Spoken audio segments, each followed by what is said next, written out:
നമസ്കാരം. News and വ്യൂസിലേക്ക് സ്വാഗതം.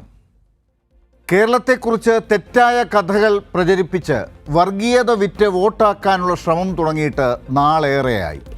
ഒന്നും ക്ലച്ച് പിടിക്കാതായപ്പോഴാണ് ദ കേരള സ്റ്റോറി എന്ന പേരിൽ സിനിമ ഇറക്കി വിദ്വേഷ പ്രചരണം തുടങ്ങിയത്. അതും 8 നിലയിൽ ചീറ്റിപ്പോകുന്നത് കണ്ട് മൂക്കത്ത് വിരൽ വച്ചിരിക്കുന്ന പരിവാരങ്ങൾ തെരഞ്ഞെടുപ്പ് അടുത്തതോടെ ആളുകളുടെ മനസ്സിൽ വിഷം കുത്തിവെക്കാനുള്ള പുതിയ വഴികൾ തേടി തുടങ്ങി. ദൂരദർശനിൽ കേരള സ്റ്റോറി കാണിച്ചു നോക്കി. ചില രൂപതകളുടെ കീഴിൽ ചില പള്ളികളിൽ പിള്ളേരെ കൂട്ടി ഈ ഏപ്പടം കാണിച്ചു. എന്നിട്ടും കേരളം ഒന്നടങ്കം സംഘപരിവാർ അജണ്ട തള്ളിക്കളഞ്ഞു. ഇന്നിപ്പോൾ ആടുജീവിതത്തിലെ നജീബിനെ പോലെ സൗദിയിൽ പെട്ടുപോയ വധശിക്ഷയ്ക്ക് വിധിക്കപ്പെട്ട അബ്ദുൾ റഹീമിൻ്റെ ജീവൻ രക്ഷിക്കാൻ ഇറങ്ങിപ്പുറപ്പെട്ട് മലയാളികൾ സ്വരൂപിച്ച 34 കോടി പറയുന്ന കഥയാണ് കേരളത്തിൻ്റെ സ്വന്തം കഥ. 32,000 സ്ത്രീകൾ മതം മാറി ഇസ്ലാമായി IS-ൽ ചേർന്നെന്ന് കാണിച്ച് വോട്ട് നേടാൻ നോക്കിയവരുടെ കരണത്തേറ്റ അടിയായി റഹീമിൻ്റെ ജീവൻ പിടിച്ചു നിർത്തിയ 34 കോടി ഉണ്ടാക്കിയ story, the real Kerala story. News and views ചർച്ച ചെയ്യുന്നു. കേരളത്തിൻ്റെ കഥ ശരിക്കുമെന്താണ്? അത് വളച്ചൊടിച്ച് വിദ്വേഷം പ്രചരിപ്പിക്കുന്നവരുടെ ഉദ്ദേശമെന്താണ്? വർഗീയവാദികളോട് കേരളം പൊറുക്കുമോ? ഇടതുള്ളതുകൊണ്ട് കേരളം ഇങ്ങനെ, അതുകൊണ്ട് ഇടതുണ്ടെങ്കിലേ നമ്മുടെ ഇന്ത്യയുള്ളൂ എന്നാണോ ഈ കഥ പഠിപ്പിക്കുന്നത്? ഇന്ന് ചർച്ചയിൽ പങ്കെടുക്കുന്നവർ: CPIM പോളിറ്റ് ബ്യൂറോ അംഗം ശ്രീ MA ബേബി അല്പസമയം നമ്മളോടൊപ്പം ടെലിഫോണിൽ ചേരും. മുതിർന്ന മാധ്യമപ്രവർത്തകൻ ശ്രീ ജേക്കബ് ജോർജ്, മുതിർന്ന മാധ്യമപ്രവർത്തകൻ ശ്രീ KJ ജേക്കബ്, പ്രശസ്ത ചലച്ചിത്ര സംവിധായകൻ MA നിഷാദ് എന്നിവർ. ഏറ്റവും ആദ്യം ശ്രീ KJ ജേക്കബ്, താങ്കളോടാണ്. ഈ അബ്ദുൾ റഹീമിൻ്റെ ജീവൻ രക്ഷിക്കാൻ മലയാളി 34 കോടി രൂപ പിരിച്ചെടുത്ത വേഗത നമ്മൾ കണ്ടതാണ്. ഈ കേരളക്കഥ പോലെ തന്നെ മുൻപ് നമ്മൾ കണ്ടിട്ടുണ്ട് മലയാളികളുടെ ഈ കാര്യത്തിലെ താല്പര്യം. മുൻപ് അപൂർവ രോഗത്തിന് അടിമപ്പെട്ട പിഞ്ചു ബാലന് വേണ്ടി കേരളം 18 കോടി രൂപ സ്വരൂപിച്ചത് നമ്മൾ കണ്ടതാണ്. കേരളത്തെക്കുറിച്ച് ഇല്ലാ കഥകൾ പടച്ചുണ്ടാക്കി കേരള സ്റ്റോറി ഇതാണ് എന്ന് പ്രചരിപ്പിക്കുന്നവരുടെ ഇടയിൽ ഈ റിയൽ സ്റ്റോറി ഇപ്പോൾ എങ്ങനെയാണ് നമ്മൾ കാണേണ്ടത്? താങ്കളുടെ പ്രതികരണം എന്താണ്?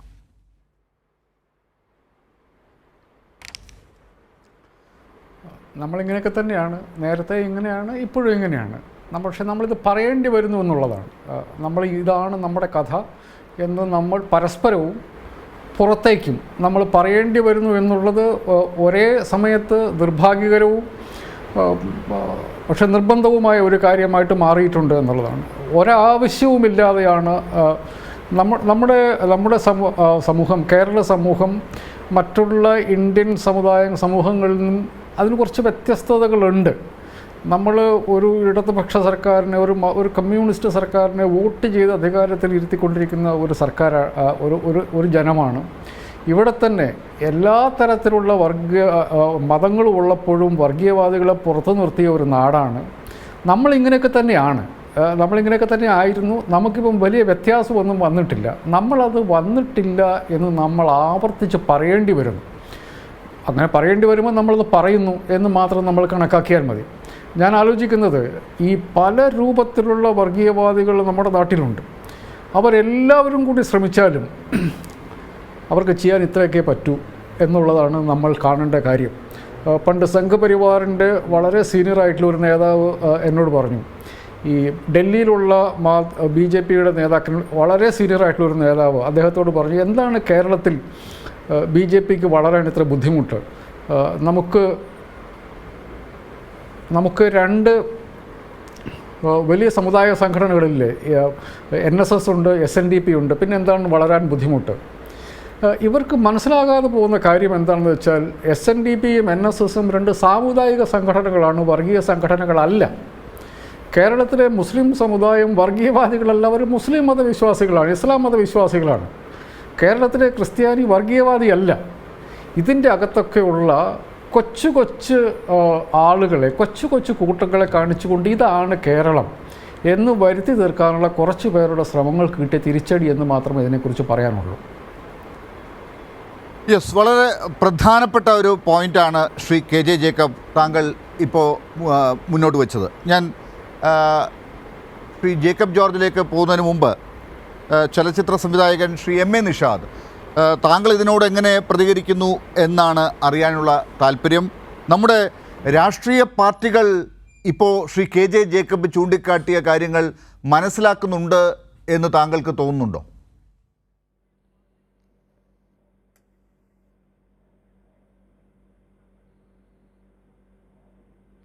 ശ്രീ ജേക്കബ് സാറ് പറഞ്ഞതിനോട് പൂർണ്ണമായിട്ട് ഞാൻ യോജിക്കുകയാണ്. കാരണം എന്താണ് കേരളമെന്നുള്ളത് ഇനിയും മനസ്സിലാക്കാതെ ആർക്കെങ്കിലും ഉണ്ടെങ്കിൽ അവർ കൂപമണ്ഡുകളാണെന്ന് പറയാതിരിക്കാൻ നിവൃത്തിയില്ല.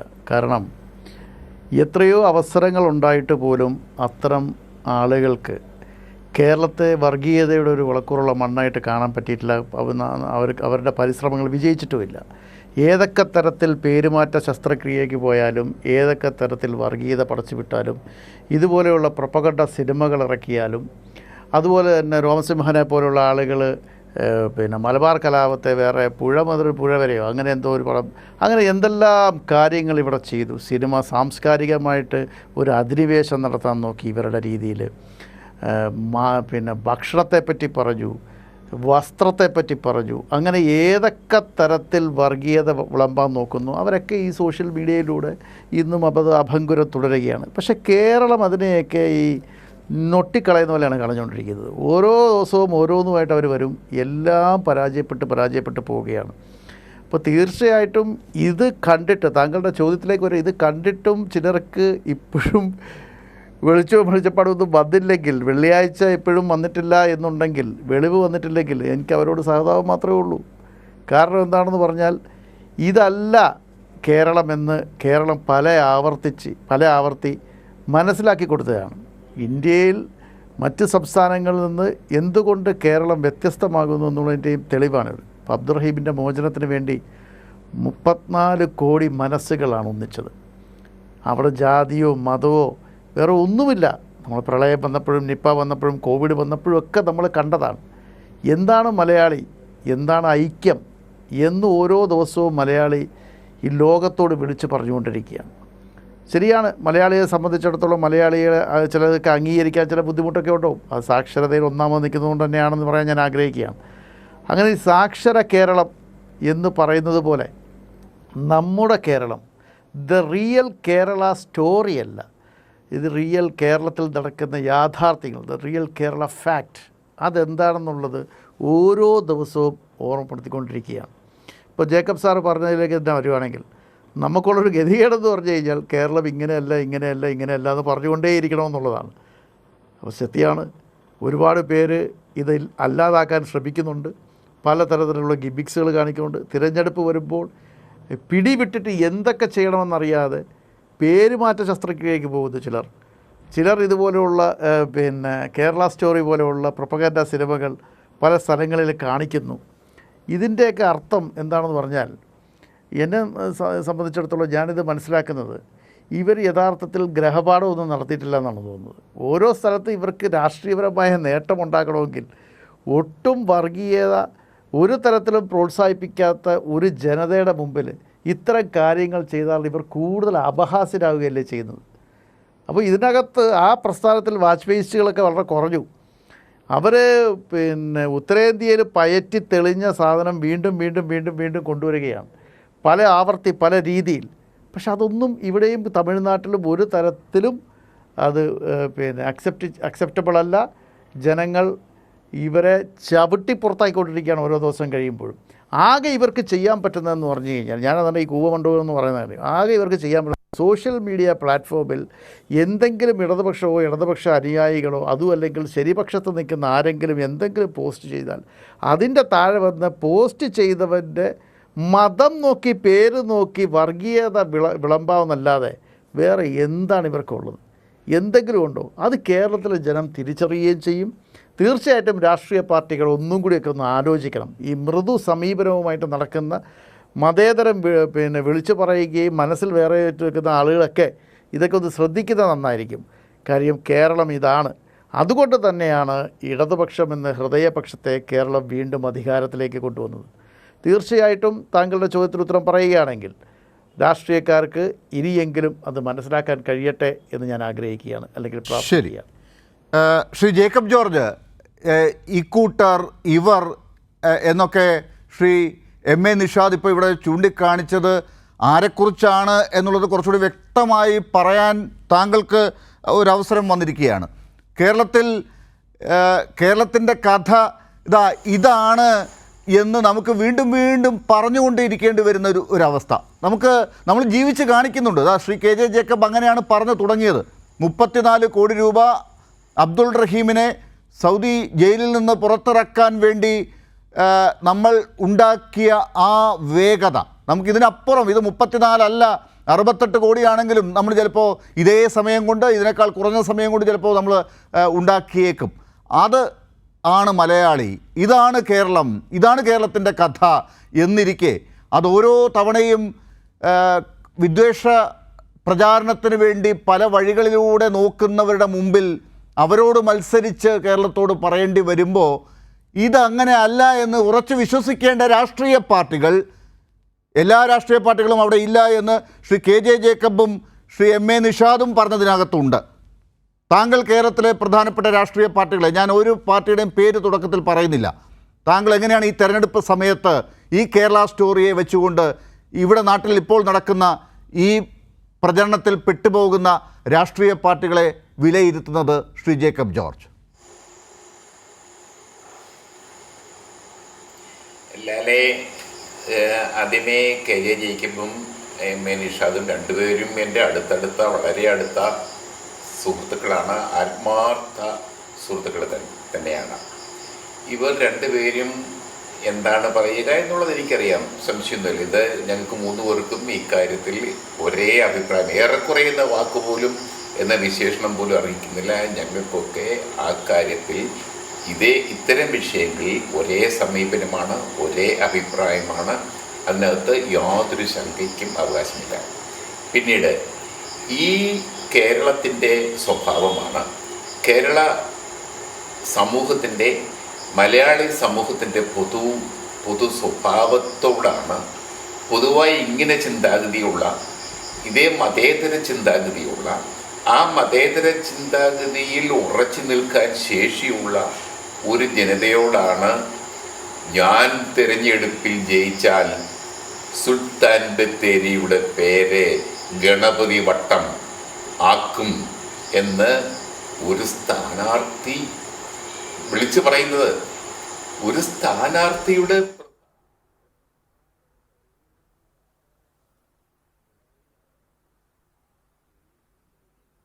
ഈ പേര് കൊണ്ടുവരുന്നത് കേരളത്തിൽ ആരെങ്കിലും ആവശ്യപ്പെട്ടോ? സുൽത്താൻ ബത്തേരിക്കാർ ആരെങ്കിലും ആവശ്യപ്പെട്ടോ? അല്ലേ? അതാണ്, ഇതേ സമൂഹത്തോടാണ് പത്തനംതിട്ടയിൽ എ കെ ആന്റണി കേരള രാഷ്ട്രീയത്തെ, കേരളത്തിലെ കോൺഗ്രസ്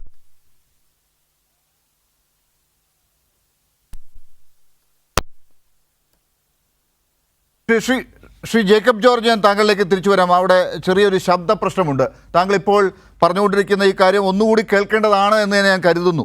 കാരണം അത്ര വളരെ പ്രധാനപ്പെട്ട ഒരു കാര്യമാണ് താങ്കൾ ഈ പറഞ്ഞുകൊണ്ടിരിക്കുന്നത്. ശ്രീ കെ ജെ ജേക്കബ്, താങ്കൾ ആദ്യം കുറച്ച് സമയം മാത്രം എടുത്തുകൊണ്ട് പറഞ്ഞ കാര്യമാണ് ഇപ്പോൾ ഈ വലിയ ചർച്ചയിലേക്ക് പൊയ്ക്കൊണ്ടിരിക്കുന്നത്. കേരളത്തിലെ രാഷ്ട്രീയ പാർട്ടികൾക്ക് ഈ കാര്യത്തിൽ സംശയമുണ്ട് എന്ന് വരുന്നത് എന്തുകൊണ്ടാണ്?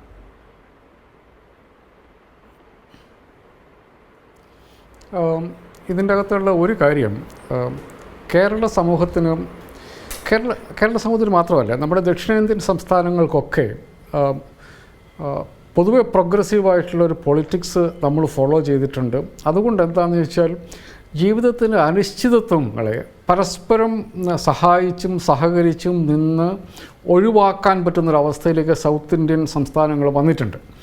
അതുമായി സംബന്ധിച്ച് ഇഷ്ടംപോലെ പഠനങ്ങളുണ്ട്. കേന്ദ്ര സർക്കാരിൻ്റെ പലതരം ഇൻഡെക്സുകൾ നോക്കിക്കഴിഞ്ഞിട്ടുണ്ട്, നമുക്ക് മനസ്സിലാകും സമൂഹം എന്ന നിലയ്ക്ക് നമ്മൾ സൗത്ത് ഇന്ത്യൻ സ്റ്റേറ്റുകൾ എങ്ങനെയാണ് മുമ്പോട്ട് പോയിട്ടുള്ളത് എന്ന്. അപ്പം നമ്മളെ സംബന്ധിച്ചിടത്തോളം നമ്മുടെ മുമ്പിൽ റിയൽ ആയിട്ടുള്ള പ്രശ്നങ്ങളുണ്ട്.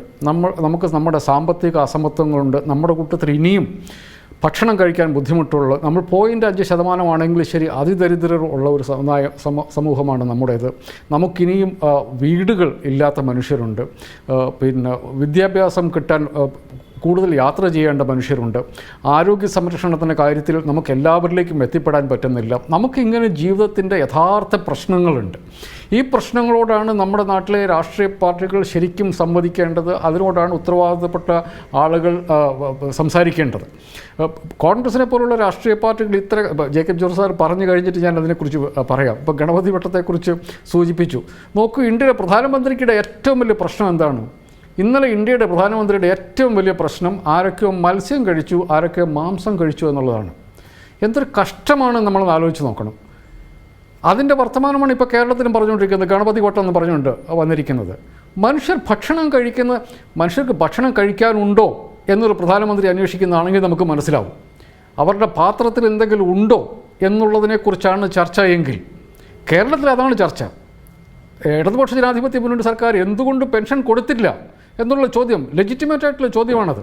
അതല്ലാതെ ആ കൊടുത്ത പെൻഷൻ കൊണ്ട് അവർ മത്സ്യം വാങ്ങിയോ മീൻ വാങ്ങിയോ അതെയോ പയറേ വാങ്ങിയുള്ളോ എന്നുള്ള ചോദ്യം കേരളം അംഗീകരിക്കില്ല. അതാണ് അതിൻ്റെ വ്യത്യാസം. കേരളത്തിലെ മനുഷ്യർ അവരുടെ അവകാശമായിട്ടാണ് പെൻഷനെ കാണുന്നത്. സാമൂഹ്യക്ഷേമ പെൻഷൻ അവർ കാണുന്നത് അവരുടെ അവകാശമാണ്. ഒരു സമൂഹം എന്ന നിലയ്ക്ക് അവരുടെ അവകാശമായിട്ട് അതിനെ കാണുന്നു. അതിനെക്കുറിച്ചാണ് നമ്മൾ ചർച്ച ചെയ്യുന്നത്. അതല്ലാതെ ആളുകൾ മീൻ കഴിച്ചോ ഭക്ഷണം എന്തൊരു ആലോചിച്ച് നോക്കൂ. സത്യത്തിൽ ഇന്ത്യയെക്കുറിച്ചുള്ള നിരന്തര പ്രതീക്ഷയോടുകൂടി ഇരിക്കുന്ന എന്നെപ്പോലും ഞെട്ടിക്കുന്ന വിധത്തിലാണ് ഇന്നലെ പ്രധാനമന്ത്രി സംസാരിക്കുന്നത്. അദ്ദേഹത്തിൻ്റെ പ്രശ്നം മനുഷ്യർ ഭക്ഷണം കഴിച്ചു എന്നുള്ളതാണ്. എന്തൊരു അസംബന്ധമാണ് എന്ന് ആലോചിച്ച് നോക്കണം. ലോകത്തിൽ ഒരു പ്രധാനമന്ത്രിക്ക് പറയാൻ കൊള്ളാവുന്ന വർത്തമാനങ്ങളാണ് അദ്ദേഹം പറഞ്ഞുകൊണ്ടിരിക്കുന്നത്. ഒരു രാഷ്ട്രീയ നേതാവിന് പറയാൻ കൊള്ളാവുന്ന കാര്യമാണ് അദ്ദേഹം പറഞ്ഞുകൊണ്ടിരിക്കുന്നത്. ഭക്ഷണം കഴിക്കുന്നതിനെക്കുറിച്ച്, മനുഷ്യരുടെ ഭക്ഷണത്തെക്കുറിച്ച്, അവരുടെ പ്ലേറ്റിൽ എന്താണ് ഉള്ളതെന്നോ ഉണ്ടോ ഇല്ലയോ എന്നുള്ളതിനെക്കുറിച്ചാണ് പ്രധാനമന്ത്രി സംസാരിക്കേണ്ടത്. കേരളത്തിലെ മുഖ്യമന്ത്രിയാണ് ഇങ്ങനെ സംസാരിക്കുന്നതെങ്കിൽ നമ്മൾ സമ്മതിക്കുമോ? നമ്മൾ സമ്മതിക്കില്ല. അതാണ് ഒരു സമൂഹം എന്ന നിലയ്ക്ക് കേരളത്തെ വ്യത്യസ്തമാക്കുന്നത്. ഒരു സൗത്ത് ഇന്ത്യൻ സംസ്ഥാനത്തിന് നമ്മൾ സമ്മതിക്കില്ല, ഒരു നോർത്ത് ഇന്ത്യൻ സംസ്ഥാനത്തിൽ അത് സമ്മതിക്കാത്ത അവസ്ഥ. ആ രാഷ്ട്രീയ ബോധ്യത്തിലേക്ക് അവർ കൂടി വരണം എന്നുള്ളതാണ് നമ്മുടെ ആവശ്യം. നമ്മൾ ഇപ്പോൾ കൊണ്ടു നടക്കുന്നത്, അതായത് എവിടെയെങ്കിലും നടക്കുന്ന ഏതെങ്കിലും കൊച്ചു കൊച്ചു കാര്യങ്ങളെക്കുറിച്ചുള്ള കാര്യങ്ങൾ പർവ്വതീകരിച്ച് അതാണ് ഈ സമൂഹത്തിൻ്റെ, ഈ സമുദായത്തിൻ്റെ ലക്ഷണമെന്ന് വക്രീകരിച്ചു കൊണ്ടുള്ള ഒരു തരത്തിലുള്ള പ്രചരണവും ഒരു സമൂഹം എന്ന നിലയ്ക്ക് നമ്മൾ അംഗീകരിക്കില്ല. അതിനുള്ള രാഷ്ട്രീയ ബോധം കഴിഞ്ഞ 1-2 നൂറ്റാണ്ടുകൾ കൊണ്ട് നമ്മൾ ആർജിച്ചിട്ടുണ്ട്. നമ്മൾ ആഗ്രഹിക്കുന്നത് ഇന്ത്യയിലെ ഓരോ സംസ്ഥാനത്തും ഓരോ പൗരനും ഈ രാഷ്ട്രീയ ബോധത്തിലേക്ക് വരണം. ഈ അയഥാർത്ഥമായ വിഷയങ്ങളിലേക്ക് കാര്യങ്ങൾ കൊണ്ടുപോയി ചർച്ച ചെയ്ത് അതിന് ചുറ്റും കെട്ടി നിർത്താൻ നമ്മൾ സമ്മതിക്കരുത്. ഇപ്പോൾ ജേക്കബ് ജോർജ് സാർ പറഞ്ഞ ഗണപതി വട്ടം എന്നുള്ളത് നമ്മൾ സത്യത്തിൽ ചർച്ചയ്ക്ക് പോലും എടുക്കരുത്. നമ്മൾ പുച്ഛത്തോടു കൂടി മാറ്റി നിർത്തേണ്ട കേസാണ് ഇവർ പറയുന്നത്. പക്ഷേ ചർച്ച ചെയ്യുക. നമുക്ക് എന്തുകൊണ്ട് സംസ്ഥാന സർക്കാരിൻ്റെ പല പരിപാടികളും സാമ്പത്തിക പ്രതിസന്ധിയിൽ തട്ടി ഇല്ലാണ്ടായി പോകുന്നു എന്നുള്ളതിനെക്കുറിച്ച് നമുക്ക് ചർച്ച ചെയ്യാം. അതല്ലാതെ ഈ ഗണപതി വട്ടത്തെക്കുറിച്ചല്ല നമ്മൾ ചർച്ച ചെയ്യാൻ വേണ്ടി പോകുന്നത്. മനുഷ്യരെന്ത് ഭക്ഷണം കഴിക്കുന്നു എന്നുള്ളതിനെക്കുറിച്ചല്ല നമ്മൾ ചർച്ച ചെയ്യുന്നത്. മനുഷ്യർ ആരെ പ്രേമിക്കുന്നു, വിവാഹം കഴിക്കുന്നു. ഇന്നിപ്പോൾ ഞാൻ ജിഫ്രി തങ്ങളുടെ പത്രസമ്മേളനം എനിക്ക് ഭയങ്കര സന്തോഷം തോന്നി. അദ്ദേഹം വളരെ ഒരു സിവിലൈസ്ഡ് സൊസൈറ്റിയുടെ ഭാഗമായി നിന്നുകൊണ്ട് ഒരു സമുദായ നേതാവ് പറഞ്ഞു കഴിയുമ്പോൾ നമുക്ക് എന്തുമാത്രം സന്തോഷമാണ് ഉണ്ടാകുന്നത്. മനുഷ്യരെന്ന നിലയ്ക്ക് പരസ്പരം അംഗീകരിക്കാൻ പറ്റുന്ന സമുദായമായിട്ട് നമ്മൾ മാറിയിരിക്കുന്നു. ഈ സമുദായത്തിൽ കൊണ്ടുവന്നിട്ടാണ്, ഈ സമൂഹത്തിൽ കൊണ്ടുവന്നിട്ടാണ് അയഥാർത്ഥമായ കാര്യങ്ങൾ പറഞ്ഞ് ചർച്ചയെ വഴിതിരിക്കാൻ വേണ്ടി ഇവർ ശ്രമിക്കുന്നത്. ഇവരെ ഇത്രത്തോളം പറയണം. ജേക്കബ് ജോർജ് പറഞ്ഞതുപോലെ ഗണപതി വട്ടം എന്ന് പറഞ്ഞു വരുമ്പം നിങ്ങൾ പറയുന്നത് നിങ്ങൾക്ക് പറയാനുള്ള ഇതാണ് എന്ന് ഞങ്ങൾക്കറിയാം എന്ന് നമ്മൾ അവരോട് പറയേണ്ടതുണ്ട്. അത്രമാത്രം. അതായത് നമ്മുടെ സമൂഹത്തിൻ്റെ അയഥാർത്ഥമായ പ്രശ്നങ്ങളെക്കുറിച്ച് അത് എല്ലാത്തരം വർഗീയവാദിയും കൂടുതലത് എല്ലാ തരത്തിലുള്ള വർഗീയവാദികളും നമ്മുടെ നാട്ടിലുണ്ട്. അവർക്ക് വേണ്ടിയുള്ള അവർ പരസ്പരം ഉണ്ടാക്കുന്ന ഒരു അജണ്ടയാണ്. കേരള സമൂഹത്തെ സംബന്ധിച്ചിടത്തോളം നമ്മൾ അതിൻ്റെ പിറകെ പോകില്ല. രാഷ്ട്രീയപരമായി നമുക്ക് അഭിപ്രായ വ്യത്യാസമുണ്ട്. എൻ്റെ അഭിപ്രായത്തിൽ കോൺഗ്രസ്സൊക്കെ കുറച്ചുകൂടെ ഉറച്ച ശബ്ദത്തോടുകൂടി സംസാരിക്കേണ്ടതുണ്ട്. സങ്കടകരമായ കാര്യമാണ് പലപ്പോഴും കേരളത്തിലെ കോൺഗ്രസ് കാണിച്ചുകൊണ്ടിരിക്കുന്നത്. അതിനെക്കുറിച്ച് ഇനി ഒരു റൗണ്ട് വരുവാണെങ്കിൽ ഞാൻ ശരി, തീർച്ചയായും അതാണ് ശ്രീ ജേക്കബ് ജോർജ്. താങ്കൾ ശ്രീ AK ആൻ്റണി എന്നൊരു വാക്ക് പറഞ്ഞു തുടങ്ങിയപ്പോഴാണ് ശബ്ദത്തിൽ പ്രശ്നം വന്നത്. എന്തുകൊണ്ടാണെന്ന് എനിക്കറിയില്ല. സ്വാഭാവികമാണോ അസ്വാഭാവികമാണോ, ആ ശബ്ദത്തിൽ പോലും അത് കയറി പിടിച്ചോ എന്നൊന്നും എനിക്കറിയില്ല. താങ്കൾക്ക് അത് തുടരാം. ഗണപതി വട്ടത്തെ പുച്ഛിച്ച് തള്ളാൻ വേണ്ടി താങ്കൾക്ക് അതും പറയാം. ലാലേ, അതും പറയാം ലാലേ, അതൊരു ചെറിയ കുഞ്ഞ് സാങ്കേതിക പ്രശ്നം മാത്രമായിരുന്നു. അത് പരിഹരിച്ചു. ഞാനിപ്പോൾ വീട്ടിലാണ് ഇരിക്കുന്നത്, സാങ്കേതിക വിദഗ്ധർ നിങ്ങളുടെ ക്യാമറമാൻ അത് പരിഹരിച്ചു എന്ന് തോന്നുന്നു. ഞാൻ AK ആൻ്റണിയെ കേരളത്തിൻ്റെ ഒരു പൊളിറ്റിക്കൽ മോഡലായിട്ട് തന്നെ, ഞാനും ആൻ്റണിയുമായിട്ട് പല തവണ വഴക്കുണ്ടാക്കിയിട്ടുണ്ട്. എന്നോട് വഴക്കുണ്ടാക്കിയിട്ടുണ്ട് അദ്ദേഹം, ഞാനും വഴക്കുണ്ടാക്കിയിട്ടുണ്ട്, അത് കാര്യം വേറെ. പക്ഷേ AK ആൻ്റണി എന്ന കോൺഗ്രസ് നേതാവ് കേരളത്തെ പുതിയ ഒരു രാഷ്ട്രീയ സംസ്കാരം പഠിപ്പിച്ചു. പ്രത്യേകിച്ച് കോൺഗ്രസിനെ അദ്ദേഹം ഒരു വലിയ രാഷ്ട്രീയ സംസ്കാരം പഠിപ്പിച്ചു. അത് അദ്ദേഹത്തെ പഠിപ്പിച്ചത് കോൺഗ്രസിൻ്റെ അന്നത്തെ KUCF-നും യൂത്ത് കോൺഗ്രസിനുമൊക്കെ നേതൃത്വം കൊടുത്ത, അതിനെ മോൾഡ് ചെയ്ത് ഗ്രൂം ചെയ്ത് വളർത്തിയെടുത്ത MA ജോണാണ്. MA ജോൺ പാലക്കാരൻ MA ജോൺ നമ്മെ നയിക്കും. കോൺഗ്രസിൽ പിന്നെ അദ്ദേഹത്തിന് സ്ഥാനമില്ലാതായി എന്നതൊക്കെ ചരിത്രം. അദ്ദേഹത്തിൻ്റെ പേരാണ് MA ജോൺ നമ്മെ നയിക്കും എന്ന് പരിവർത്തനവാദികൾ ഇങ്ങനെ തെരുവുകളിൽ ഭിത്തികളിലൊക്കെ എഴുതി വെച്ചിരുന്നത്. അദ്ദേഹം പറഞ്ഞു കൊടുത്തു, KUCF-ൻ്റെയും യൂത്ത് കോൺഗ്രസിൻ്റെയും നേതാക്കൾ ഒരു സമുദായ നേതാക്കന്മാരുടെയും തിണ്ണ നിരങ്ങാൻ പോകരുത് എന്ന് പഠിപ്പിച്ചു. AK ആൻ്റണി എങ്ങനെയാണ് വളർന്നത്? ആൻ്റണി 42-ാമത്തെ വയസ്സിലും മറ്റുമാണ് കല്യാണം കഴിച്ചത്. KJ ജേക്കബേ, ആ കല്യാണം ഞാൻ റിപ്പോർട്ട് ചെയ്യാൻ പോയി. എവിടെയെന്നറിയാമോ കല്യാണം നടന്നത്? പള്ളിയില്ല, പട്ടക്കാരനില്ല, സുറിയാനി ക്രിസ്ത്യാനിയായ AK ആൻ്റണി കല്യാണം കഴിച്ചത് ഉമ്മൻചാണ്ടിയുടെ വീട്ടിലിരുന്നാണ്. രജിസ്ട്രാറെ വിളിച്ചു വരുത്തി സർക്കാർ രജിസ്റ്ററിൽ ഒപ്പ് വെച്ചാണ് അദ്ദേഹം കല്യാണം കഴിച്ചത്. ഒരു പട്ടക്കാരനും ഉണ്ടായില്ല അവിടെ. ഒരു പാട്ടും പ്രാർത്ഥനയും മിന്നുകെട്ടിലും താലികെട്ടിലും മന്ത്രകൂടിയും ഒന്നും ഉണ്ടായില്ല. അതൊക്കെയാണ് അദ്ദേഹം കോൺഗ്രസ്സുകാരെ പഠിപ്പിച്ചത്. അതാണ് കേരള രാഷ്ട്രീയത്തെ അദ്ദേഹം പഠിപ്പിച്ചത്. അതുകൊണ്ടാണ് കോൺഗ്രസിൻ്റെ കേരള രാഷ്ട്രീയത്തിൽ ഒരു വലിയ സ്ഥാനം. പിന്നീട് നമ്മൾ ഏറ്റവും ഒടുവിൽ എലിസബത്ത് ആന്റണിയെ കുറിച്ച് കേട്ട വാർത്ത അവർ എവിടെ നിൽക്കുന്നതാണ് എന്നുള്ളത് നമ്മൾ കണ്ടതാണ്. അല്ലല്ല, എലിസബത്ത് ആന്റണിയെ നമുക്ക് കണക്കി കൂട്ടണ്ട.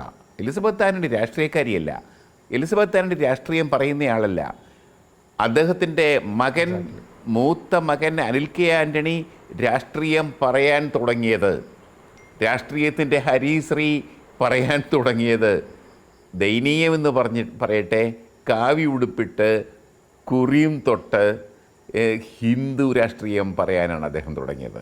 അതിലേക്കാണ് ഞാൻ വരുന്നത്. അദ്ദേഹത്തിൻ്റെ മകൻ പുതിയ തലമുറ വന്നപ്പോഴത്തേക്ക് അദ്ദേഹം പറയുകയാണ്, എൻ്റെ പിതാവ് കാലഹരണപ്പെട്ടു പോയി.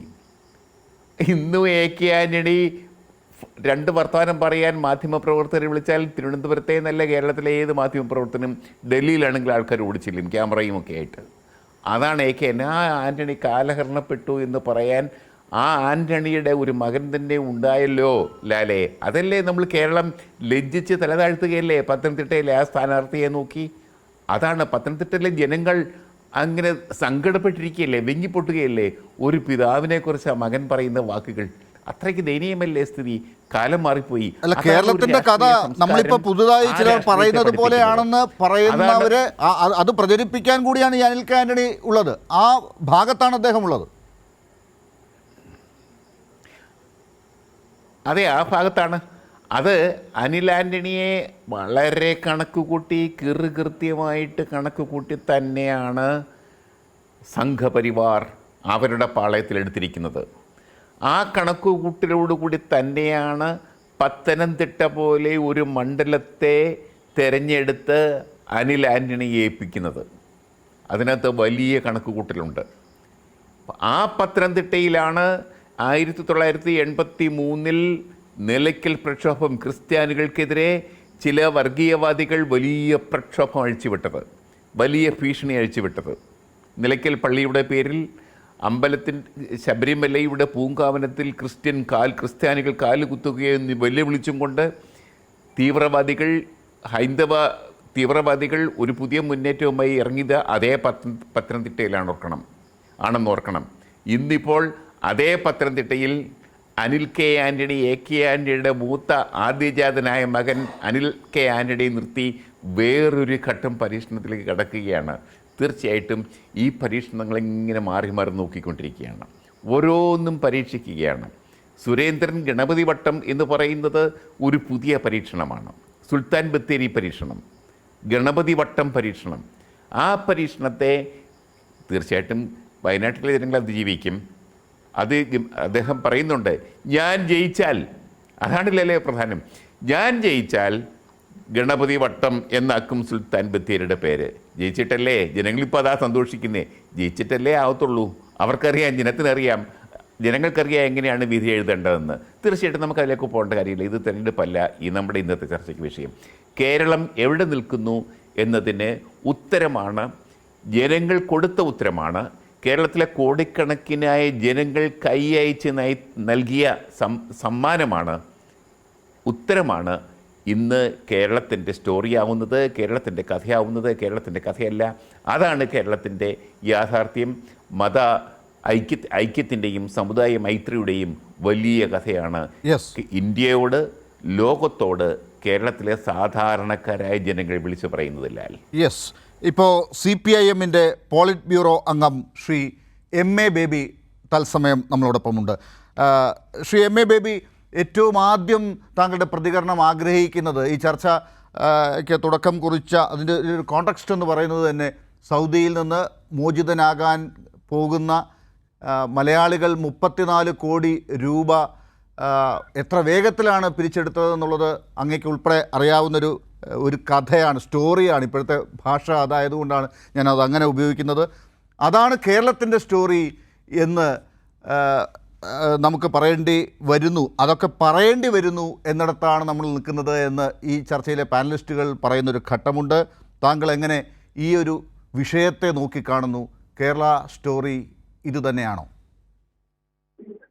കേരള സ്റ്റോറി എന്ന നിലയിൽ വളരെ കേരളത്തിന്റെ പാരമ്പര്യവും മഹത്വവും കേരളീയ ജനതയുടെ ഒരുമയും അതെല്ലാം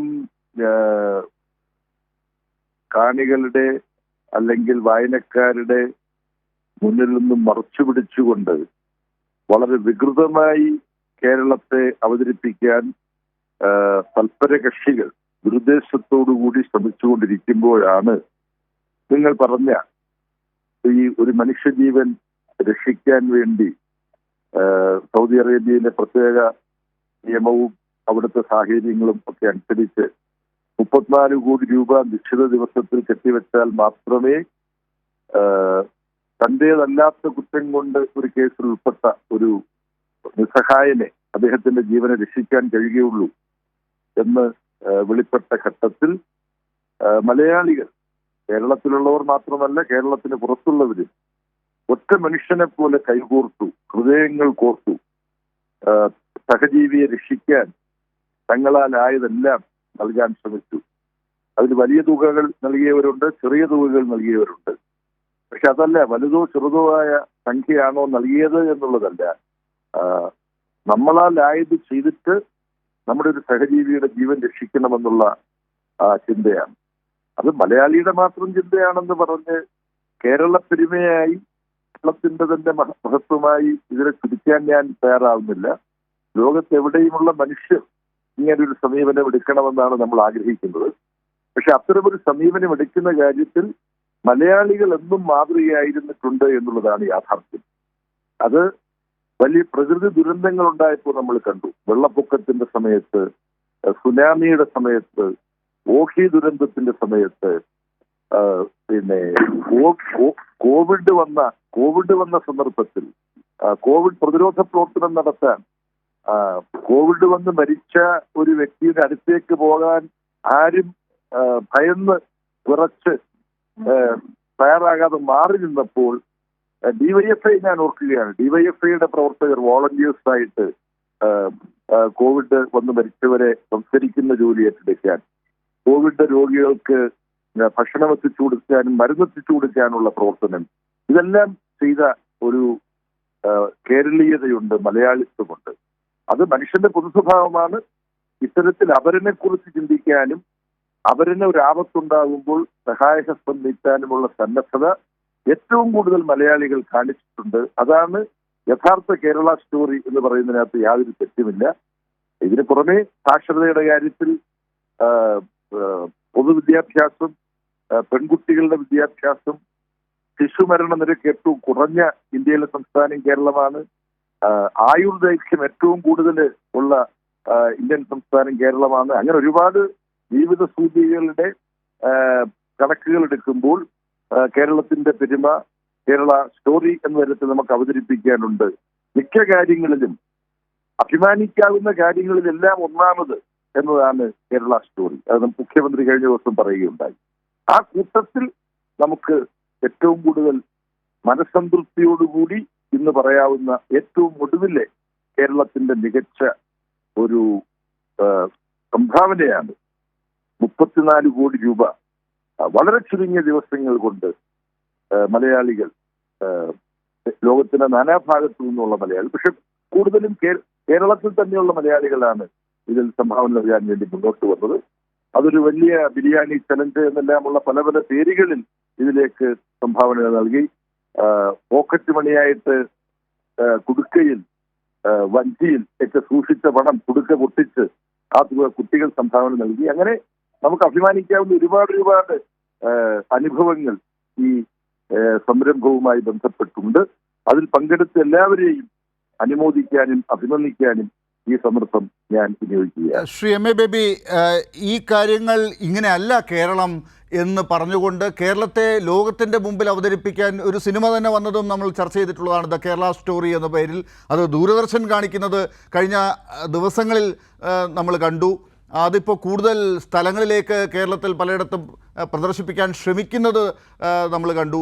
ഇതാണ് കേരള സ്റ്റോറി എന്ന് പറഞ്ഞുകൊണ്ട് മുന്നോട്ട് പോകുമ്പോഴും ആശങ്കപ്പെടാനില്ല, ഇതൊന്നും കേരളീയർ വിശ്വസിക്കില്ല എന്ന് ഈ ചർച്ചയിൽ പങ്കെടുത്ത മറ്റു പാനലിസ്റ്റുകൾ ഉൾപ്പെടെ ശ്രീ ജേക്കബ് ജോർജും ശ്രീ കെ ജെ ജേക്കബും ശ്രീ എം എ നിഷാദും ഒക്കെ ഒരേ സ്വരത്തിൽ പറയുന്നു, നമ്മൾ പേടിക്കുന്നത് പോലെ അല്ല എന്ന്. പക്ഷേ അങ്ങനെ തന്നെ കരുതുന്നുണ്ടോ കേരളത്തിലെ ഇടതുപക്ഷത്തെക്കുറിച്ചല്ല ഞാൻ പറയുന്നത്, പ്രധാനപ്പെട്ട മറ്റ് രാഷ്ട്രീയ പാർട്ടികളെങ്കിലും ഇടതുപക്ഷവും എങ്ങനെയാണെന്ന് താങ്കൾക്ക് വിശദീകരിക്കാം. അതിൽ നമുക്ക് കേരളീയർ പൊതുവിൽ കാര്യങ്ങളെ മനസ്സിലാക്കാനും വസ്തുതകൾ തിരിച്ചറിയാനും തയ്യാറാവുന്നവരാണ്. മനുഷ്യർ പൊതുവിൽ എങ്ങനെയാണ്. പക്ഷെ മനുഷ്യർ ചരിത്രത്തിന്റെ പല സന്ദർഭങ്ങളിലും തെറ്റിദ്ധരിപ്പിക്കപ്പെട്ടിട്ടുമുണ്ട്. ഹിറ്റ്ലർ ഒരു ജനാധിപത്യ പ്രക്രിയയിൽ കൂടെയാണ്, തെരഞ്ഞെടുപ്പിൽ കൂടെയാണ് അധികാരത്തിൽ വന്നത് എന്നുള്ള ഒരു യാഥാർത്ഥ്യമാണ്. ഇത് അത്തരത്തിൽ സ്വേച്ഛാധിപതികൾ, മനുഷ്യത്വ വിരുദ്ധമായ സമീപനങ്ങൾ പിന്തുടരുന്നവർ ജനാധിപത്യ പ്രക്രിയയെ തന്നെ ചൂഷണം ചെയ്തുകൊണ്ട് അല്ലെങ്കിൽ സമർത്ഥമായിട്ട് കൗശലപൂർവ്വം ഉപയോഗപ്പെടുത്തിക്കൊണ്ട് അധികാരം കൈക്കലാക്കി ഒരുപാട് അനുഭവങ്ങൾ നമ്മുടെ മുമ്പിലുണ്ട്. ഇപ്പോ ഈ കേരള സ്റ്റോറി എന്ന് പറഞ്ഞുകൊണ്ട് വസ്തുതാവിരുദ്ധമായ കെട്ടുകഥ, ഒറ്റപ്പെട്ട ഏതാനും ചില അനുഭവങ്ങളെ പർവ്വതീകരിച്ച് അതിശയോക്തിപരമായി അവതരിപ്പിച്ച് കേരളത്തിന് പുറത്ത് വലിയ തോതിൽ പ്രചാരണം നടത്താൻ വർഗീയ ഫാസിസ്റ്റ് ശക്തികൾ പരിശ്രമിക്കുന്നുണ്ട്. കേരളത്തിൽ അത്തരത്തിലുള്ള കുപ്രചാര വേലകൾക്ക് എന്തെങ്കിലും സ്വാധീനം ജനമനസ്സുകളിൽ സൃഷ്ടിക്കാൻ കഴിയും എന്ന് ഞാൻ വിചാരിക്കുന്നില്ല. എന്നാൽ അവിടെ ഇവിടെയുമായി ചെറിയ തോതിൽ ആളുകളെ വഴിതെറ്റിക്കാനും തെറ്റിദ്ധരിപ്പിക്കാനും ഇതുവഴിയൊക്കെ കഴിഞ്ഞേക്കുമെന്നുള്ള ആപത്തും ഞാൻ കാണുന്നുണ്ട്. കേരളത്തിലെ ജനങ്ങളെ ഒരു തരത്തിലും സ്വാധീനിക്കാൻ ഇത്തരം കുപ്രചാര വേലകൾ കൊണ്ട് കഴിയില്ല എന്ന് അങ്ങനെ ചിന്തിക്കുന്നതും അതിശയോക്തിപരമായ ഒരു വിലയിരുത്തലാവും. കേരളത്തിലും കുറെ പേരെയൊക്കെ തെറ്റിദ്ധരിപ്പിക്കാൻ ഇത്തരം കുപ്രചരണങ്ങൾ കൊണ്ട് കഴിയും. അത് കഴിയുമോ ഇല്ലയോ എന്നുള്ളത് നമ്മളെപ്പോലുള്ളവർ എത്രമാത്രം ജനങ്ങളിലേക്ക് ഇറങ്ങിച്ചെന്ന് വസ്തുതകളും സത്യവും ജനങ്ങളെ ബോധ്യപ്പെടുത്തുന്ന ജോലി എത്രമാത്രം ജാഗ്രതയോടുകൂടി ചെയ്യാൻ നമ്മളെപ്പോലുള്ളവർ തയ്യാറാകുന്നു എന്നതിനെ കുറിച്ചുകൂടി ആശ്രയിച്ചിട്ടാണ് ഈ വർഗീയ ആശയങ്ങൾ ഉൾക്കൊള്ളുന്ന കേരള സ്റ്റോറി പോലുള്ള സിനിമകൾക്ക് സമൂഹത്തിൽ എന്തെങ്കിലും ചലനങ്ങൾ സൃഷ്ടിക്കാൻ കഴിയുമോ ഇല്ലയോ എന്നുള്ള കാര്യം തീരുമാനിക്കപ്പെടുക. ശ്രീ എം എ ബേബി, അവസാനമായിട്ട് ഒരു ചോദ്യം കൂടി ഈ ഘട്ടത്തിൽ ചോദിക്കട്ടെ. അതായത് CPIM ഇക്കാര്യത്തിൽ ചില കാര്യങ്ങൾ ഉറച്ചു വിശ്വസിക്കുന്നു. ഇന്ത്യയിൽ ഇടതുണ്ടെങ്കിലേ ഇന്ത്യക്ക് ഭാവിയുള്ളൂ എന്ന അർത്ഥത്തിൽ തന്നെയാണ് മുദ്രാവാക്യങ്ങൾ പോലും കേരളത്തിലെ ഇടതുപക്ഷം മുന്നോട്ട് കൊണ്ടുവന്ന് ഈ തെരഞ്ഞെടുപ്പിനെ പോലും നേരിട്ട് മുന്നോട്ട് പോകുന്നത്. അവിടെയാണ് ഇന്നത്തെ ഇന്ത്യയിലെ ഈ പ്രശ്നങ്ങൾ നേരിടാൻ എല്ലാ രാഷ്ട്രീയ പാർട്ടികളും ഒരുപോലെ തന്നെ മുന്നോട്ട് വരുന്നുണ്ടോ എന്ന സംശയവും വരുന്നത്. താങ്കൾ നേരത്തെ പറഞ്ഞതുപോലെ ചിലരെയെങ്കിലും തെറ്റിദ്ധരിപ്പിക്കാനാകുന്നുണ്ട് എന്ന് പറയുമ്പോൾ അതിന് ജനങ്ങളുടെ ഇടയിലേക്ക് ഇറങ്ങുന്ന പ്രവർത്തിക്കേണ്ട രാഷ്ട്രീയ പാർട്ടികൾ എല്ലാവരും ഒരുപോലെ ഇറങ്ങുന്നുണ്ടോ എന്നൊരു സംശയമുണ്ടല്ലോ. ആരെ വിശ്വസിക്കണം എന്നാണ് CPIM-ന്റെ പോളിറ്റ് ബ്യൂറോ അംഗമായ അങ്ങ് പറയുക? ഞാൻ ചോദിച്ചത് വളരെ പ്രധാനപ്പെട്ടൊരു ചോദ്യമാണ്. പക്ഷെ നിങ്ങളുടെ സമയപരിമിതിക്കുള്ളിൽ നിന്നിട്ട് ഇതിനെ മറുപടി പറയുമ്പോൾ ഒന്ന്, ഇടതുപക്ഷം എന്താണ് എന്നുള്ളതിനെ കുറിച്ച് നമുക്ക് സൂക്ഷ്മമായൊരു നിർവചനം വേണം. നീതിക്ക് വേണ്ടിയുള്ള നിലയ്ക്കാത്ത സമരത്തിന്റെ പേരാണ് ഇടതുപക്ഷം. ഇന്ത്യയുടെ ചരിത്രത്തിലുടനീളം ഇടതുപക്ഷം സ്വാതന്ത്ര്യത്തിനും ജനാധിപത്യത്തിനും സാമൂഹ്യ പുരോഗതിക്കും തുല്യതയ്ക്കും വേണ്ടി അചഞ്ചലമായി ത്യാഗപൂർവ്വം സമരരംഗത്ത് ഉറച്ചു നിന്നിട്ടുണ്ട്. അത്തരം ഇടതുപക്ഷം ഇന്ത്യയിൽ കൂടുതൽ ശക്തിപ്പെടാതെ അനീതിക്കെതിരായിട്ടുള്ള പോരാട്ടത്തിന് മുന്നോട്ട് പോകാൻ കഴിയില്ല. ഇടതുപക്ഷം ശക്തമല്ലാത്ത ഇന്ത്യക്ക് എന്തു ഭാവി എന്ന ചോദ്യമാണ് നമ്മൾ ഗൗരവത്തോടുകൂടി ചോദിക്കേണ്ടത്. ഈ സാഹചര്യത്തിൽ വർഗീയതയ്ക്കെല്ലാം എതിരായി സമരം ചെയ്യാൻ പ്രതിജ്ഞാബദ്ധരാണ് എന്ന് അവകാശപ്പെടുന്ന ചില നേതാക്കന്മാർ ഈ വർഗീയ ഫാസിസത്തെ ചെറുത്ത് തോൽപ്പിക്കാൻ കഴിയുന്ന സ്ഥലങ്ങളിൽ, വർഗീയ ഫാസിസം വെല്ലുവിളി ഉയർത്തുന്ന പ്രദേശങ്ങളിൽ ആ വർഗീയ ഫാസിസത്തെ, സംഘപരിവാറിനെ, BJP-യെ എതിർത്ത് പരാജയപ്പെടുത്തിക്കൊണ്ട് വർഗീയതയ്ക്കെതിരായിട്ടുള്ള ഇന്ത്യയിലെ സമരത്തിന് നേതൃത്വം കൊടുക്കുന്നതിന് പകരം ഇടതുപക്ഷത്തിനെതിരായിട്ട് സ്വയം സ്ഥാനാർത്ഥിത്വം പ്രഖ്യാപിച്ചുകൊണ്ട് വന്ന് മത്സരിക്കുന്ന ചില അനുഭവങ്ങൾ കേരളത്തിൽ ചില സ്ഥലങ്ങളിലുണ്ട്. അപ്പൊ വർഗീയതയ്ക്കും ഫാസിസത്തിനുമെതിരായിട്ടുള്ള ഇവരുടെ പോരാട്ടത്തിൽ ഇവർ എത്രമാത്രം ആത്മാർത്ഥമായി തങ്ങളുടെ പങ്കിനെ കുറിച്ച് തീരുമാനിക്കുന്നു, തങ്ങൾ ഒരു പോരാട്ടം നടത്താൻ, ഒരു തെരഞ്ഞെടുപ്പിൽ മത്സരിക്കാൻ എവിടെയാണ്, ഏത് മണ്ഡലമാണ് തിരഞ്ഞെടുക്കേണ്ടത് എന്നുള്ളതിനൊരു സന്ദേശമുണ്ട്. അത് തന്നെ ഒരു പ്രസ്താവനയാണ്. ആ സന്ദേശം ശരിയായിട്ട് കൊടുക്കാൻ കഴിയാത്തവർ, അവരെ സംബന്ധിച്ച് സ്വാഭാവികമായും നമുക്ക് വിമർശനങ്ങൾ ഉന്നയിക്കേണ്ടി വരും. കേരളത്തിലെ വോട്ടർമാർ ഇക്കാര്യത്തെക്കുറിച്ചും ആലോചിച്ച് ഒരു തീരുമാനമെടുക്കും എന്നാണ് ഞാൻ പ്രതീക്ഷിക്കുന്നത്. യെസ്, വളരെ നന്ദി ശ്രീ MA ബേബി ഈ തിരക്കിനിടയിലും നമ്മളോടൊപ്പം ചേർന്നതിന്. ശ്രീ MA നിഷാദ്, അവിടെ നിന്നാണ് ഞാൻ താങ്കളിലേക്ക് ഈ ചോദ്യം കൊണ്ടുവരുന്നത്. നമുക്ക് നേരത്തെ ശ്രീ ജേക്കബ് ജോർജ് ചൂണ്ടിക്കാട്ടിയ കോൺഗ്രസിൻ്റെ പഴയ തലമുറയിലെ നേതാക്കളുടെ ഒക്കെ ഒരു മുദ്രാവാക്യവും അവരുടെ പ്രത്യയശാസ്ത്രവും ഒക്കെ നമുക്കറിയാം. പക്ഷേ ശ്രീ AK ആൻ്റണിയുടെ മകൻ പോലും ഇപ്പോൾ എവിടെ നിന്ന് പ്രവർത്തിക്കുന്നു എന്നതാണ് ശ്രീ ജേക്കബ് ജോർജ് ഒടുവിൽ പറഞ്ഞു നിർത്തിയത്.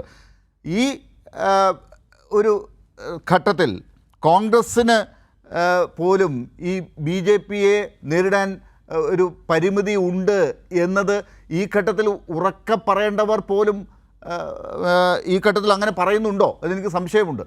താങ്കൾ എങ്ങനെ കാണുന്നു?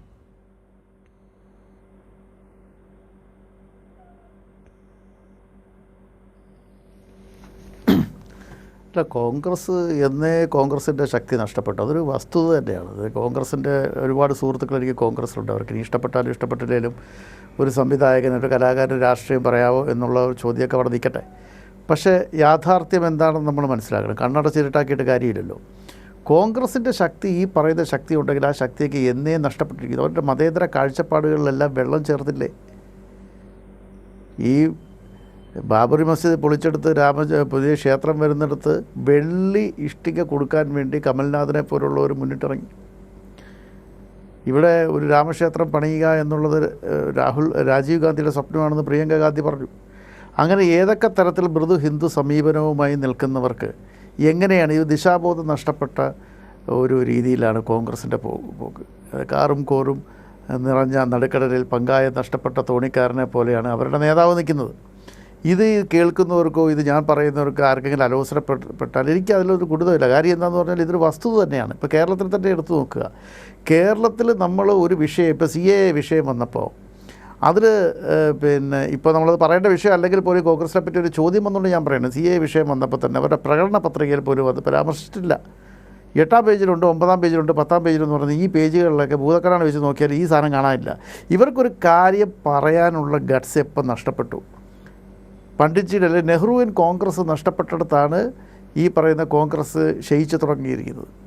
ഇപ്പോൾ രാഷ്ട്രീയം പറയുമ്പോൾ തന്നെ നമ്മളിപ്പോൾ ഒരു ഇന്ത്യ മുന്നണിയെ മുന്നിൽ നിന്ന് നയിക്കാൻ കോൺഗ്രസ് ഉണ്ട് എന്ന് പറയുന്നത്. പക്ഷേ കോൺഗ്രസിനെക്കാരും ശക്തമായിട്ട് പ്രാദേശിക പ്രസ്ഥാനങ്ങൾ, ഇപ്പോൾ യു പിയിലാണെങ്കിൽ സമാജ്വാദി പാർട്ടി എമർജ് ചെയ്തുകൊണ്ടിരിക്കുകയാണ്. ജേക്കബ് സാറ്, ജേക്കബേട്ടനും അറിയാം, ജേക്കബ് സാറിനും അറിയായിരിക്കും. കാരണം സമാജ്വാദി പാർട്ടി ആയാലും ബാക്കി രാഷ്ട്രീയ പ്രസ്ഥാനങ്ങൾ പലരും ഇപ്പോൾ പിന്നെ തെക്ക് വന്നു കഴിഞ്ഞാൽ തീർച്ചയായിട്ടും സ്റ്റാലിൻ്റെ നേതൃത്വത്തിൽ DMKയും ഇവിടെ ഇടതുപക്ഷവും അങ്ങനെ പല സ്ഥലത്ത് BJPക്ക് എതിരായിട്ടൊരു ബദൽ രൂപീകരിച്ച് വരുന്നുണ്ട്. അപ്പോൾ അവിടെ പോലും ഇപ്പോൾ രാഹുൽ ഗാന്ധി എന്ന് പറയുന്നത് എനിക്ക് ഇഷ്ടപ്പെട്ട ഒരു നേതാവ് തന്നെയാണ്. രാഹുൽ ഗാന്ധി മോശമാണെന്ന് ഞാൻ പറയുന്നില്ല. ഒരു ജോഡോ യാത്ര പോലൊരു യാത്ര നടത്താനുള്ള മനസ്സെങ്കിലും അദ്ദേഹം കാണിച്ചു. പക്ഷേ പിന്നീട് എന്ത് ചെയ്തു? ഒരു ഫൈറ്റർ എന്ന നിലയിൽ വയനാട്ടിൽ വന്നല്ലോ മത്സരിക്കേണ്ടത്. അദ്ദേഹം അമേഠിയിൽ മത്സരിക്കണമായിരുന്നു, അല്ലെങ്കിൽ ഇന്ത്യയുടെ ഹൃദയഭൂമിയായ എവിടെയെങ്കിലും അദ്ദേഹം മത്സരിക്കണമായിരുന്നു. അതുപോലും ചെയ്യാതെ ഇവിടെ വന്ന് ഈ പാവം വയനാട്ടിൽ വന്ന് മത്സരിക്കുകയും മുസ്ലിം ലീഗിലെ ഘടകകക്ഷികളുടെ കൊടി പോലും അതിനകത്ത് കയറാൻ പറ്റില്ല എന്ന് പറഞ്ഞ് അവിടെയാണ് കോൺഗ്രസിന് ദിശാബോധം നഷ്ടപ്പെട്ടു എന്ന് ഞാൻ പറഞ്ഞത്. ഇപ്പോൾ ശ്രീ ലാൽ ചോദിച്ച ചോദ്യങ്ങൾ, ഇപ്പം AK ആൻ്റണിയെ പറ്റിയൊക്കെ ജേക്കബേട്ടൻ പറഞ്ഞു. പക്ഷേ ഞാൻ പറയാൻ ആഗ്രഹിക്കുന്നത് കേരളത്തിലെ ഇപ്പം നയിച്ചുകൊണ്ടിരിക്കുന്ന കോൺഗ്രസ്സിൽ ഇപ്പോൾ VD സതീശനെ പോലെയുള്ള എൻ്റെ സുഹൃത്താണ്, അദ്ദേഹത്തെ പോലെയുള്ള നേതാക്കളൊക്കെ പിന്നെ മുന്നോട്ട് വന്നപ്പോൾ ഒരുപാട് പ്രതീക്ഷ ഉണ്ടായിരുന്നു. ഒരു നെഹ്റുവിയൻ സിദ്ധാന്തം കൊണ്ടുവരുമെന്ന് പ്രതീക്ഷ. പക്ഷേ അതിൽക്കാരും മോശമായിട്ട് അവർക്ക് സത്യം പറഞ്ഞാൽ എന്താണ് പറയേണ്ടത്, എന്താണ് ചെയ്യേണ്ടത്, ജനങ്ങളുടെ മനസ്സിലേക്ക് കയറാൻ എന്ത് ചെയ്യണമെന്ന് പോലും അറിയാതെ വ്യാജ സർട്ടിഫിക്കറ്റ് ഉണ്ടാക്കി നടക്കുന്ന കുറേ പേർ. അപ്പോൾ കോൺഗ്രസ് ജനങ്ങളുടെ മുമ്പിൽ അപഹാസ്യമായിക്കൊണ്ടിരിക്കുകയാണ്. അപ്പോൾ എന്തൊക്കെയായിരുന്നു കഴിഞ്ഞ തവണ കുറേ മാധ്യമങ്ങളുടെ സർവേ ഫലം വന്നപ്പോഴത്തേക്കിനും പിന്നെ ഭരണമാറ്റമുണ്ടാവും, രമേശ് ചെന്നിത്തല മുഖ്യമന്ത്രിയാവും, പലരും പിന്നെ സത്യപ്രതിജ്ഞയുടെ പിന്നെ തീയതി കുറിക്കുന്നു, പിന്നെ മന്ത്രി ഭവനങ്ങൾ റെഡിയാക്കുന്നു, ഓരോ മന്ത്രിമാർക്കുള്ള വകുപ്പുകൾ തീരുമാനിക്കുന്നു. പക്ഷെ കേരളം അതല്ലല്ലോ. കേരളത്തിലെ ജനങ്ങൾക്കറിയാം എന്ത് വേണം, എങ്ങനെ വേണം, നിഷ്പക്ഷമായിട്ട് തന്നെ ചിന്തിച്ചോളൂ. വീണ്ടും ഒരു തുടർഭരണം കേരളത്തിൻ്റെ ഇടതുപക്ഷത്തിന് വരണമെന്നുണ്ടെങ്കിൽ ഇടതുപക്ഷം അവരുടെ പ്രകടന പത്രികയിൽ പറഞ്ഞ 90% കാര്യങ്ങൾ ചെയ്തു എന്നൊരു പ്രോഗ്രസ് കാർഡ് ജനങ്ങളുടെ മുന്നിൽ വെക്കുകയാണ്. ജനങ്ങൾക്ക് ഡിബേറ്റ് ചെയ്യാം. അത് വെക്കാനുള്ള ധൈര്യം കാണിച്ച ഒരു രാഷ്ട്രീയ പ്രസ്ഥാനം അല്ലെങ്കിൽ ഒരു ഇതാണ് LDF എന്ന് പറയുന്നത്. ആ LDF ഹൃദയപക്ഷത്ത് നിൽക്കുന്നത് കൊണ്ടാണ് ഇപ്പോൾ കേരളത്തിൽ CAA ഉൾപ്പെടെയുള്ള ഏത് വിഷയത്തിലും വ്യക്തമായ നിലപാടുണ്ട്. ആ നിലപാടില്ലായ്മ ആണ് കോൺഗ്രസിന് ബുദ്ധിമുട്ട്. കാര്യം LDFനോ CPM-നുള്ള വ്യക്തമായ നിലപാട് കേരളത്തിലെ ജനങ്ങളുടെ മുന്നിൽ അവർ അവതരിപ്പിക്കുന്നു. ഇപ്പോൾ ജനങ്ങളിത് കണ്ടില്ല എന്നടിക്കാൻ പറ്റുമോ? അവർ എന്തുകൊണ്ട് ക്ഷേമ പെൻഷൻ മുടങ്ങി? തീർച്ചയായിട്ടും നമ്മൾ ചോദ്യം ചെയ്യേണ്ട കാര്യമാണത്. പിന്നെ ഔദാര്യമല്ല, അവകാശമാണ്. അപ്പോൾ ആ ക്ഷേമ പെൻഷൻ മുടങ്ങാനുള്ള കാരണങ്ങൾ എന്താണ്? അത് കേരളത്തിലെ ജനങ്ങൾക്ക് മനസ്സിലായി, വൈകിയെങ്കിലും. പക്ഷേ ആ സമയത്ത് പോലും ഇത്തരം വിഷയങ്ങളിൽ സർക്കാരിൻ്റെ പുറകിൽ നിന്ന് കുത്താനാണ് കോൺഗ്രസ് നോക്കുന്നത്. ക്രിയാത്മകമായ ഒരു സമീപനം, ഇപ്പോൾ ക്രിറ്റിസിസം, കൺസ്ട്രക്റ്റീവ് ക്രിറ്റിസിസം എപ്പോഴും നല്ലതാണ്. പക്ഷേ ക്രിയാത്മകമായ ഒരു സമീപനം പല കാര്യങ്ങൾക്കും ഇവിടെ കോൺഗ്രസ് എടുക്കുന്നില്ല എന്നുള്ളൊരു വസ്തുത തന്നെയാണ്. എന്തിൻ്റെ കണ്ണടച്ചിരട്ടാക്കുക, രാഷ്ട്രീയ ലാഭം മാത്രം നോക്കുന്നു. പല ഘട്ടങ്ങളിലും കോൺഗ്രസും ലീഗും BJPയും ഒരേപോലെ ഏകോദര സഹോദരന്മാരെ പോലെയാണ് ചില വിഷയങ്ങൾ പെരുമാറുന്നത്. ഇപ്പോൾ കേരള സ്റ്റോറിയുടെ കാര്യത്തിൽ തന്നെ അവിടുത്തെ സ്ഥാനാർത്ഥി ഡീൻ കുര്യാക്കോസ് ഇടുക്കിയിലെ രൂപത ഇത് പ്രദർശിപ്പിച്ചപ്പോൾ അദ്ദേഹത്തിൻ്റെ സ്റ്റാൻഡ് എന്തായിരുന്നു? അപ്പോൾ തീർച്ചയായിട്ടും വോട്ട് മാത്രമാണ് കോൺഗ്രസിൻ്റെ ലക്ഷ്യം. എന്നാൽ അതിന് ഈ പറയുന്ന പോലൊരു സ്വീകാര്യതയുണ്ടോ? ഈ തിരഞ്ഞെടുപ്പിൽ ഒരുപാട് മാറ്റങ്ങളുണ്ടാവും, യാതൊരു സംശയമില്ല. ജനം ചിന്തിച്ച് തന്നെയാണ് നിൽക്കുന്നത്. ജനം തീരുമാനിച്ചിട്ടുണ്ട് ആർക്ക് വോട്ട് ചെയ്യണം. നമ്മളെ പ്രതിനിധീകരിക്കുന്ന ആളുകൾ അവിടെ പോയിട്ട് എന്ത് ചെയ്തു? കഴിഞ്ഞ പ്രാവശ്യം 19 പേരെ ജയിപ്പിച്ച് വിട്ടിട്ട് ഓരോ വിഷയത്തിലും എന്താണ് അവരെടുത്ത നിലപാട് എന്നുള്ളത് കേരളത്തിലെ ജനങ്ങൾ കാണുന്നില്ലേ? അപ്പോൾ ഇതാണ് വസ്തുത. ഇപ്പോൾ സ്വാഭാവികമായിട്ടും കോൺഗ്രസ് മാറേണ്ടിയിരിക്കുന്നു ഈ ചർച്ചയിൽ. നമ്മൾ ഈ മറ്റു കാര്യങ്ങൾ ഇപ്പോൾ AK ആൻ്റണിയുടെ മകനെ പറ്റിയൊന്നും നമുക്ക് സംസാരിക്കേണ്ട കാര്യമില്ല. കാരണം അബ്സ്ട്രാക്റ്റാണ്. ഇതൊന്നും നമുക്കൊരു പിന്നെ ഒരു ഇമ്മെറ്റീരിയലാണ്. ഇതൊന്നും നമ്മൾ സംസാരിച്ച് നമ്മുടെ സമയം കളയേണ്ടെന്നുള്ള അഭിപ്രായമാണ്. കാരണം അവിടെ ഒരു 10-35,000 വോട്ട് കൂടുതൽ കിട്ടത്തുമില്ല. അപ്പോൾ ഞാൻ പറഞ്ഞു വരുന്നത് ഇത്രയേ ഉള്ളൂ. നമ്മൾ ചർച്ച ചെയ്യപ്പെടേണ്ട ഈ വിഷയം ഇന്നിപ്പോൾ കേരള സ്റ്റോറി, യഥാർത്ഥ റിയൽ കേരള സ്റ്റോറി എന്താണെന്ന് കേരളത്തിലെ ജനങ്ങൾ ഓരോ ദിവസം കാണിച്ചുകൊണ്ടിരിക്കുകയാണ്. കേരളത്തിലെ തീർച്ചയായിട്ടും ഒരു മതേതര പ്രസ്ഥാനം തന്നെയാണ് കോൺഗ്രസ്. കോൺഗ്രസിൻ്റെ കൂടെ നിൽക്കുന്ന മറ്റ് ഘടകകക്ഷികളും അവർ മനസ്സിലാക്കേണ്ട ഒരു വസ്തുതയുണ്ട്. ഇത് കാണാതെ പോകുന്നതുകൊണ്ടാണ് കോൺഗ്രസ്സിന് അപജയമുണ്ടാകുന്നതും കോൺഗ്രസ് ഓരോ ദിവസവും ക്ഷയിച്ചുകൊണ്ട് വരികയും ചെയ്ത്. ഇത് ഞാൻ പറയുമ്പോൾ എൻ്റെ കോൺഗ്രസ് സുഹൃത്തുക്കൾക്ക് ദേഷ്യം വരരുത്. നിങ്ങൾ യഥാർത്ഥത്തിൽ കണ്ണു തുറന്നൊന്ന് നോക്കുക ഓരോ ദിവസവും നടക്കുന്ന സംഭവങ്ങൾ. അപ്പോൾ ലീഡറിൻ്റെ മകൾ ഉൾപ്പെടെയുള്ളവർ BJP പാളയത്തിൽ പോയി. അത് പൊയ്ക്കോട്ടെ, അതൊരു പ്രത്യേകിച്ച് കാര്യങ്ങളൊന്നും കോൺഗ്രസ്സിന് കോട്ടം സംഭവിച്ചില്ല. അത് സത്യതയാണ്. കാര്യം അവരുടെ കൂടെ ഒന്നും ആരുമില്ല, 1, 2, 3 പേരുണ്ട്, അതങ്ങ് തീർന്നു. എല്ലാത്തിനും ഈ ടോം വടക്കൻ സിൻഡ്രോം പറ്റിയിട്ട് ആ ടോം വടക്കൻ്റെ ഗതികേടെ ഉണ്ടാവുകയുള്ളൂ എന്നുള്ള കാര്യം ആർക്കും അറിയാത്തത്. ഇപ്പോൾ AK ആൻ്റണിയുടെ മകനെ അവർ മുൻനിർത്തുന്നത്, അത് ജേക്കബേട്ട പറഞ്ഞ വളരെ കറക്റ്റ്, മുന്നിൽ നിർത്തുന്നതെന്ന് പറഞ്ഞാൽ അവർക്ക് അങ്ങനെ ഒരു ഫിഗർ വേണം, ഇങ്ങനെ വേണം, ഇന്ന പറയും. ആ പയ്യനെ കൊണ്ട് ഇല്ലാത്ത വിഡ്ഢിത്തങ്ങളൊക്കെ വിളിച്ച് പറയുകയും കൂടുതൽ അപഹാസ്യമാവുകയും ചെയ്യുകയാണ് ചെയ്യുന്നത്. ഇപ്പോൾ കോൺഗ്രസിനെ സംബന്ധിച്ചോളം ഇത്തരം കാര്യങ്ങളിൽ നിലപാട് ഓക്കെ, ഇടതുപക്ഷത്തിനെ എത്ര വേണമെങ്കിലും നിങ്ങൾ വിമർശിച്ചോളൂ, പക്ഷേ BJPക്കെതിരെ ശക്തമായി അവരുടെ നാവ് പൊങ്ങാത്ത എന്താണ്? ഇതൊരു ചോദ്യമല്ലേ? അതാണ് മിസ്റ്റർ ലാൽ എനിക്ക് പറയാനുള്ളത്. BJPക്കെതിരെ സംഘപരിവാറിൻ്റെ തെറ്റായ നയങ്ങൾക്കെതിരെ എവിടെയൊക്കെ കോൺഗ്രസ്സുകാർ ശക്തമായി പ്രതികരിച്ചിട്ടുണ്ട് അതവർ ചെയ്യണ്ടേ?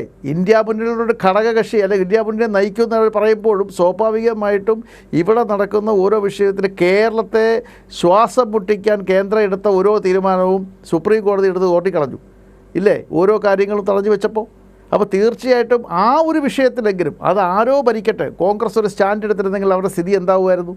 കേരളത്തിലെ ജനങ്ങളുടെ മുമ്പിൽ അവർക്ക് പഴയ സ്വീകാര്യത കൊണ്ടുവരുന്നില്ല. അത് സത്യം പറഞ്ഞാൽ അവർക്ക് നഷ്ടപ്പെട്ടു പോയി, ദിശാബോധം നഷ്ടപ്പെട്ട ഒരു നേതൃത്വമാണ് കോൺഗ്രസിനെ ഇപ്പം നയിച്ചത്. KJ ജേക്കബ്, അതാണ് ഞാൻ കോൺഗ്രസ് എന്ന ഒരു പാർട്ടിയെക്കുറിച്ച് ഒരു ചോദ്യം തന്നെ ഉന്നയിക്കാൻ തന്നെ കാരണം ഇതായിരുന്നു. ശ്രീ MA ബേബി നേരത്തെ പരോക്ഷമായി എങ്കിലും സൂചിപ്പിച്ചത് ചിലർക്ക് മത്സരിക്കാൻ ഏത് മണ്ഡലമാണ് തിരഞ്ഞെടുക്കേണ്ടത് എന്നുള്ളതിനെക്കുറിച്ച് പോലും കൃത്യമായ ഒരു രാഷ്ട്രീയം അവിടെ കാണിക്കാൻ സാധിച്ചില്ല എന്ന് പറഞ്ഞത് എന്ത് ഉദ്ദേശിച്ചാണെന്നുള്ളത് നമുക്കറിയാം. അവിടെ നിന്നാണ് കോൺഗ്രസിലേക്ക് വന്നത് ശ്രീ നിഷാദ് ഇത്രയും പറഞ്ഞത്.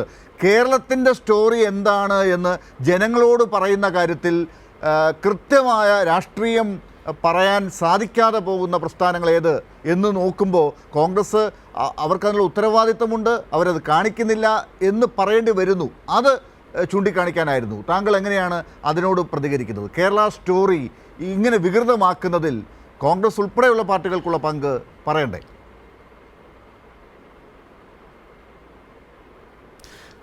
അത് പറയേണ്ടി വരും. കാരണം നമ്മളുടെ ഈ ലാർജർ കേരള സ്റ്റോറി എന്ന് പറയുന്നത്, ഇപ്പോൾ ശ്രീ MA ബേബി തന്നെ നേരത്തെ പറഞ്ഞതുപോലെ എല്ലായിടത്തും മനുഷ്യർ അങ്ങോട്ടും ഇങ്ങോട്ടും സഹകരിക്കാത്ത ആൾക്കാർ വർഗീയവാദികളാണ്.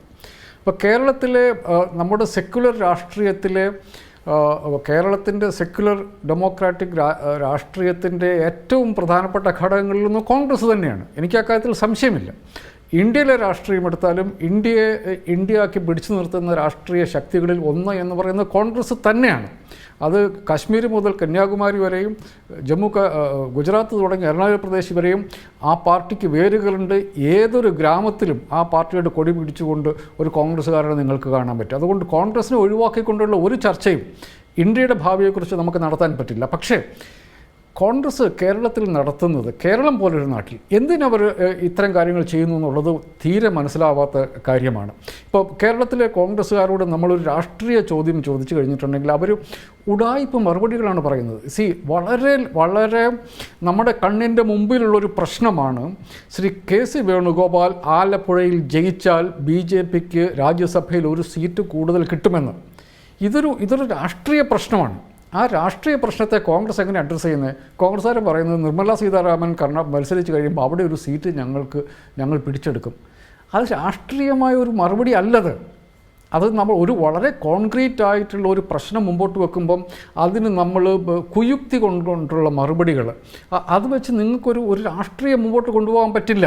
നിങ്ങൾക്ക് രാഷ്ട്രീയമായ നിലപാടില്ലായ്മ കൊണ്ട് നിങ്ങൾക്ക് ഇടതുപക്ഷത്തോടുള്ള എൻ്റെ പലപ്പോഴുള്ള ബഹുമാനം, ഇടതുപക്ഷം പലപ്പോഴും കോൺഗ്രസ്സുകാരും BJPക്കാരും പരിഹസിക്കുന്നത് പോലെ ആകെ കൂടി കേരളത്തിൽ മാത്രമേ ഉള്ളൂ. പക്ഷേ അപ്പോഴൊക്കെ ഒരു നിലപാടുണ്ട്. ഇപ്പോൾ കഴിഞ്ഞ ദിവസം ആം ആദ്മി പാർട്ടിയുടെ പഴയ നേതാവായിരുന്ന അദ്ദേഹത്തിൻ്റെ പേര് ഞാൻ പെട്ടെന്ന് മറന്നുപോയി. അദ്ദേഹം പറയും ഇടതുപക്ഷത്തിൻ്റെ രാഷ്ട്രീയ ബലം എന്നുള്ളത് അതിൻ്റെ പാർലമെൻറ്റിലോ നിയമസഭയിലോ മാത്രമല്ല, അതിൻ്റെ നിലപാടുകളുടെ ഒരു ബലമുണ്ട്. നോക്കൂ, യോഗേന്ദ്ര യാദവിൻ്റെ സ്റ്റേറ്റ്മെൻറ്റ്, അദ്ദേഹം ഇന്ത്യൻ രാഷ്ട്രീയം ഇടതുപക്ഷത്തെ തിരിച്ചറിയണം എന്ന് അദ്ദേഹം കഴിഞ്ഞ ദിവസം പറയുന്നുണ്ട്. അതെങ്ങനെയാണത് വരുന്നത്? നിലപാടുകൾ വരുമ്പോൾ ഇലക്ട്രൽ ബോണ്ടിൽ എങ്ങനെയാണ് ഇടതുപക്ഷം ഒരു നിലപാടെടുത്തത്? ഈ ഇലക്ട്രൽ ബോണ്ട് വന്നപ്പോഴാണ്, ഇപ്പോഴല്ല നിലപാടെടുത്തത്. ഇലക്ട്രൽ ബോണ്ട് വന്നപ്പം എങ്ങനെയാണ് ഇടതുപക്ഷ പാർട്ടികൾ ഒരു നിലപാടെടുത്തത്? നമ്മൾ അതിനെ വെച്ച് നോക്കൂ. ഞാനത് ഖേദത്തോടു കൂടിയാണ് പറയുന്നത്. ഞാനത് കോൺഗ്രസ്സുകാരോടുള്ള പരിഹാസ രൂപേണ അല്ല ഞാൻ പറയുന്നത്. ഞാൻ അങ്ങേറ്റ ഖേദത്തോടു കൂടി കാണുന്നത് ഇന്നത്തെ കോൺഗ്രസ് വയനാട്ടിൽ കോൺഗ്രസിൻ്റെ കൊടി പിടിക്കില്ല എന്നുള്ളൊരു കാര്യം നമുക്കറിയാം എന്തുകൊണ്ട് അവർ പിടിക്കില്ല എന്ന്. MM ഹസൻ അത് പറയാൻ ബുദ്ധിമുട്ടുണ്ട്. നമുക്കതറിയാം. എന്താ കാര്യം? കോൺഗ്രസിൻ്റെ കൊടി പൊക്കിയാൽ ആ കൂടെ മുസ്ലിം ലീഗിൻ്റെ കൊടി കൂടി പൊക്കേണ്ടി വരും. മുസ്ലിം ലീഗിൻ്റെ കൊടി പൊക്കിയാൽ BJP അത് ഉത്തരേന്ത്യയിൽ കൊണ്ടുപോയി പറയും ഇതാ പാകിസ്ഥാനാണ് വയനാടെന്ന് പറഞ്ഞിട്ടുണ്ട്. BJPക്കാർ പറഞ്ഞിട്ടുണ്ട്. അമിത്ഷാ കഴിഞ്ഞ പ്രാവശ്യം പറഞ്ഞതാണ്. രാഹുൽ ഗാന്ധിയുടെ പ്രചരണ റാലി കണ്ടു കഴിഞ്ഞിട്ടുണ്ടെങ്കിൽ അത് ഇന്ത്യയിലാണോ പാകിസ്ഥാനിലാണോ നടക്കുന്നത് എന്നുള്ള സംശയം തോന്നുമെന്ന് പറഞ്ഞ് പച്ച വർഗീയത പറയാൻ ഇന്ത്യയുടെ അന്നത്തെ BJPയുടെ പ്രസിഡന്റ് പറഞ്ഞതാണ് 2019 തെരഞ്ഞെടുപ്പിൽ. എങ്ങനെ അതിനെ നേരിടണം? ഞാൻ സത്യത്തിൽ വിചാരിച്ചു SNDP എന്ന് പറയുന്ന ക്ഷുദ്ര രാഷ്ട്രീയക്കാർ കോൺഗ്രസിന് ശരിക്കും ഒരു ഓപ്പർച്യൂണിറ്റി കൊടുത്തതാണ്. കോൺഗ്രസിനെ പിന്തുണയ്ക്കുന്നുവെന്ന് അവർ പറഞ്ഞു. സത്യത്തിൽ അവരുടെ പിന്തുണ കൊണ്ട് കോൺഗ്രസിന് നഷ്ടം മാത്രമേ വരുള്ളൂ. കോൺഗ്രസ് ആദ്യം ഒന്ന് ഉരുണ്ട് കളിച്ചെങ്കിലും പിന്നീട് ആ പിന്തുണ വേണ്ടെന്ന് പറഞ്ഞു. വളരെ ശരിയായ ഒരു രാഷ്ട്രീയ തീരുമാനമാണ്. ഞാൻ വിശ്വസിക്കുന്നത് അന്ന് കോൺഗ്രസിന് ചെയ്യാൻ പറ്റുന്ന ഒരു കാര്യം ഉണ്ടായിരുന്നു. കോൺഗ്രസിൻ്റെ കൊടിയും പൊക്കണം, മുസ്ലിം ലീഗിൻ്റെ കൊടിയും പൊക്കണം വയനാട്ടിൽ. എന്നിട്ട് ഡൽഹിയിൽ രാഹുൽ ഗാന്ധിയോ സോണിയാഗാന്ധി വിളിച്ച് പത്രസമ്മേളനം വിളിച്ച് SNDP എന്നാണ് പറയുന്നത്, തെറ്റി കേട്ടോ. SNDP എന്നല്ല, SDPയുടെ പിന്തുണ കൊടുത്തപ്പം കോൺഗ്രസ്സിന് പറഞ്ഞുകൂടെ ഞങ്ങൾ മുസ്ലിം ലീഗിനെ ഞങ്ങളുടെ കൂടെ നിർത്തുന്നു, 60 വർഷമായിട്ട് ഞങ്ങളുടെ കൂടെയുള്ള പാർട്ടിയാണ്, പക്ഷേ ഞങ്ങൾക്ക് വർഗീയവാദികളെ കണ്ടാൽ അറിയാം, SDPയുടെ പിന്തുണ ഞങ്ങൾ വേണ്ടെന്ന് പറയും. കാരണം SDP എന്നുള്ളത് പോപ്പുലർ ഫ്രണ്ട് ഓഫ് ഇന്ത്യ എന്ന് പറയുന്ന ഭീകരവാദികളുടെ രാഷ്ട്രീയ പ്രസ്ഥാനമാണ്. അവരുടെ രാഷ്ട്രീയ മുഖമാണ് SDPI. അവരുടെ പിന്തുണ ഞങ്ങൾക്ക് വേണ്ട, പക്ഷേ മുസ്ലിം ലീഗ് ഒരു സെക്കുലർ രാഷ്ട്രീയ പാർട്ടിയാണ്, അതൊരു സാമുദായിക പാർട്ടിയാണ് എന്ന് പറയാനുള്ള നട്ടല് കോൺഗ്രസ്സുകാരെ കാണിച്ചിട്ടുണ്ടായിരുന്നെങ്കിൽ ഈ രാജ്യത്തിന് കൊടുക്കുന്ന സന്ദേശം എന്തായിരുന്നു? ഈ രാജ്യത്തെ മുസ്ലിങ്ങളെ മുഴുവൻ ഒഴിവാക്കിക്കൊണ്ടോ മുസ്ലിങ്ങളുടെ രാഷ്ട്രീയ പ്രത്യക്ഷമായിട്ടുള്ള മുസ്ലിം ലീഗിനെ ഒഴിവാക്കിക്കൊണ്ടുള്ള രാഷ്ട്രീയമല്ല ഞങ്ങളുടേത് എന്ന് പറയാനുള്ള ഒരു സുവർണ അവസരം കോൺഗ്രസ്സിലുണ്ടായിരുന്നു. ഈ പ്രശ്നം വരും. നിങ്ങൾ ഈ പച്ചക്കൊടി കാണുമ്പോൾ അപ്പോഴേ രാജ്യത്തെ മനുഷ്യരോട് പറയണം, പച്ചക്കൊടി എന്ന് പറഞ്ഞാൽ നിങ്ങൾ ഉടനെ പാകിസ്ഥാനോട്ട് ഇക്വേറ്റ് ചെയ്യരുത്. മുസ്ലിം ലീഗ് എന്ന് പറയുന്നത് കോൺഗ്രസിൻ്റെ കൂടെ 60 വർഷം കേരളത്തിലുണ്ടായിരുന്ന പാർട്ടിയാണ്. ഇപ്പോഴും കേരളത്തിലെ കോൺഗ്രസിൻ്റെ തെരഞ്ഞെടുപ്പ് വിജയികളുടെ നട്ടല് എന്ന് പറയുന്നത് ആ പാർട്ടിയാണ്. ആ പാർട്ടി ഒരു വർഗീയ പാർട്ടിയാണെന്ന് കേരളത്തിലെ BJPക്കാർ പറയില്ല. പിന്നെ എന്താ കോൺഗ്രസ്സിന് പറയാൻ ഇത്ര മടി? ഈ പാർട്ടി സെക്കുലർ പാർട്ടിയാണ്, ഞങ്ങളുടെ സഖ്യകക്ഷിയാണ് എന്ന് പറയാൻ കോൺഗ്രസിന് ഈ SDPI ഒരു ചാൻസ് കൊടുത്തതല്ലേ? SDPI വർഗീയ പാർട്ടിയാണ്, അവർ പിന്നെ രാജ്യതാല്പര്യത്തിൽ ഒപ്പം നിൽക്കുന്ന ആൾക്കാരല്ല, ഞങ്ങൾ അവരുടെ പിന്തുണ വേണ്ടെന്ന് പറഞ്ഞിട്ടുണ്ട്, പക്ഷേ ഞങ്ങൾ മുസ്ലിം ലീഗിൻ്റെ ഒപ്പം നിൽക്കുന്നു. എന്താ കോൺഗ്രസ്സുകാരും പറയാത്തത്? ഇങ്ങനെ രാഷ്ട്രീയ പ്രശ്നങ്ങൾ വന്നു കഴിയുമ്പോൾ അതിൽ നിലപാടെടുക്കാൻ കോൺഗ്രസ്സുകാർക്ക് പറ്റുന്നില്ല എന്നുള്ളത് ഖേദത്തോടു കൂടിയാണ്. ഇടതുപക്ഷം മാത്രം കൂട്ടിയാൽ കൂടുന്ന കാര്യമൊന്നുമില്ല ഇന്ത്യയിലെ മതനിരപേക്ഷ രാഷ്ട്രീയം എന്നുള്ളത്. ഇടതുപക്ഷത്തിൻ്റെ ഈ പ്രസൻസ്, അതിൻ്റെ താത്വികമായിട്ടുള്ള അതിൻ്റെ സ്ട്രെങ്ത് വളരെ കൂടുതലുണ്ടായിരിക്കും. പക്ഷേ ഇലക്ടറൽ പൊളിറ്റിക്സിൽ ഇടതുപക്ഷം മാത്രം കൂട്ടിയാൽ കൂടുന്നൊരു കാര്യമല്ല. അതിൽ കോൺഗ്രസിൻ്റെ റോള് വലിയ തോതിലുണ്ട്.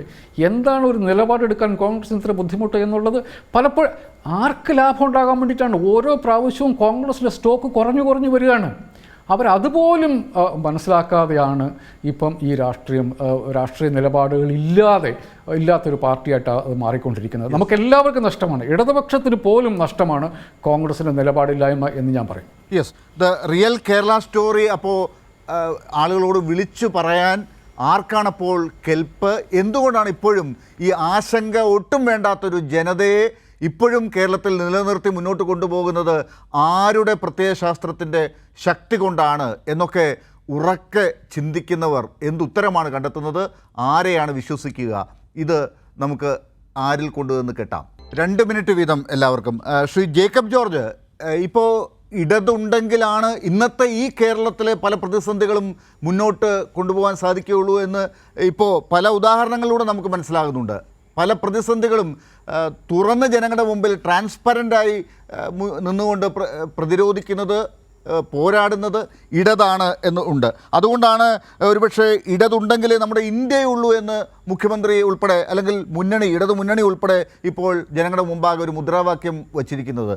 അത് എങ്ങനെയാണ് കാണേണ്ടത്? 2019 നിന്ന് വ്യത്യസ്തമായ ഒരു 2024 നോക്കിക്കാണുമ്പോൾ. തീർച്ചയായിട്ടും ലാലെ, ഞാൻ ജേക്കബ് പറഞ്ഞ അഭിപ്രായത്തോട് യോജിക്കുന്നു. ഇടതുപക്ഷം ശക്തമായിട്ട് നിലനിൽക്കണം. ഇടതുപക്ഷം തന്നെയാണ് കേരളത്തെ ഈ നിലയിലേക്ക് വളർത്തിയെടുത്തത്, അതിന് യാതൊരു സംശയമില്ല. രണ്ടാമത്, കേരളത്തിൽ കുറേ ദീർഘകാലത്തിന് ശേഷം ഒരു ഭരണ തുടർച്ച നേടിയത് ഇടതുപക്ഷമാണ്. ആ ഇടതുപക്ഷം രണ്ടാമത് വീണ്ടും ഭരണത്തിലെത്തിയത് മുഖ്യമന്ത്രി പിണറായി വിജയൻ്റെ ഒരു കരുത്ത് കൊണ്ടാണ്, ഭരണ മികവ് കൊണ്ടാണ്. അദ്ദേഹത്തിൻ്റെ ഒരു നേതാവ് എന്ന നിലയ്ക്ക്, ഒരു തലയെടുപ്പുള്ള നേതാവ് എന്ന നിലയ്ക്ക് അദ്ദേഹത്തിൻ്റെതായ ഒരു നേതൃബോധവും നേതൃചിന്തയും ശക്തമായ ഇടതുപക്ഷ നിലപാടും ഉണ്ടായിരുന്നത് കൊണ്ട് തന്നെയാണ്, അത് കേരളത്തിലെ ജനങ്ങൾ തിരിച്ചറിഞ്ഞത് കൊണ്ട് തന്നെയാണ്. ഞാൻ ഇപ്പോഴും പറയുന്നു, കേരളത്തിൽ കോൺഗ്രസ് സജീവമായിട്ടിരിക്കേണ്ടതിൻ്റെ ആവശ്യം. വി ഡി സതീശൻ തീർച്ചയായിട്ടും ഒരു സമുദായ നേതാവിനെയും ഒരു സമുദായ നേതൃത്വത്തെയും അങ്ങനെ തിണ്ണം നിരങ്ങിപ്പോയി കണ്ട് കാലു പിടിക്കുന്നയാളല്ല എന്നെനിക്ക് ബോധ്യമുണ്ട്. വളരെ മതേതര സ്വഭാവമുള്ള, മതേതര ചിന്താഗതിയുള്ള നേതാവുമാണ് സതീശൻ. രാഹുൽ ഗാന്ധി നേരത്തെ നിഷാദാണെന്ന് തോന്നുന്നു പറഞ്ഞതുപോലെ, രാഹുൽ ഗാന്ധിയൊക്കെ എനിക്ക് ഇഷ്ടമാണ്. പക്ഷേ എവിടെ കോൺഗ്രസ്സിന് ജവഹർലാൽ നെഹ്റുവിൻ്റെ കാലത്തെ ആ തൻ്റെ ഇടം, ആ നിലപാടിലുള്ള ഒരു സ്ഥിരത, കോൺഗ്രസിൻ്റെ നിലപാടുകൾ എന്തൊക്കെയാണിന്ന്, എന്താണ് അവരുടെ കാഴ്ചപ്പാട്, എന്താണ് അവരുടെ തത്വചിന്തകൾ, കോൺഗ്രസിൻ്റെ പുതിയ ചിന്ത എന്താണ്, തീർച്ചയായിട്ടും അവിടെയാണ് കോൺഗ്രസ് പാളിപ്പോയത്. അതാണ് കോൺഗ്രസിൻ്റെ അപകടം, അതാണ് കോൺഗ്രസിൻ്റെ അപജയം. ഇത് മനസ്സിലാക്കാൻ ദേശീയ തലത്തിൽ കോൺഗ്രസിന് പുതിയ നേതൃത്വം വേണം, യാതൊരു സംശയമില്ല. ലീഗിൻ്റെ കാര്യം ഞങ്ങളുടെ പറയും, SDP-യുടെ കാര്യമൊക്കെ നമ്മളിവിടെ KJ ജേക്കബ് ചർച്ചയ്ക്കെടുത്തു. ഞാൻ പറയട്ടെ, മുസ്ലിം ലീഗ് നേതൃത്വം, MK മുനീറിൻ്റെ നേതൃത്വത്തിൽ യുവ മുസ്ലിം ലീഗുകാർ തന്നെയാണ് മുസ്ലിം ലീഗിലെ, മുസ്ലിം സമുദായത്തിലെ തീവ്രവാദ ശക്തികൾക്കെതിരെ, തീവ്രവാദ ചിന്തയ്ക്കെതിരെ, മുന്നേറ്റത്തിനെതിരെ അതിശക്തമായ നിലപാട് കുറേ വർഷം മുമ്പ് എടുത്തത്. മലപ്പുറം മലബാർ ബെൽറ്റുകളിൽ അതിശക്തമായ നിലപാടുമായിട്ടാണ് അന്ന് മുനീറും കൂട്ടരുമൊക്കെ വന്നത്. തീർച്ചയായിട്ടും ലീഗിന് ആ ഒരു ശക്തി ഉണ്ട് എന്ന് തന്നെയാണ് എൻ്റെ വിശ്വാസം.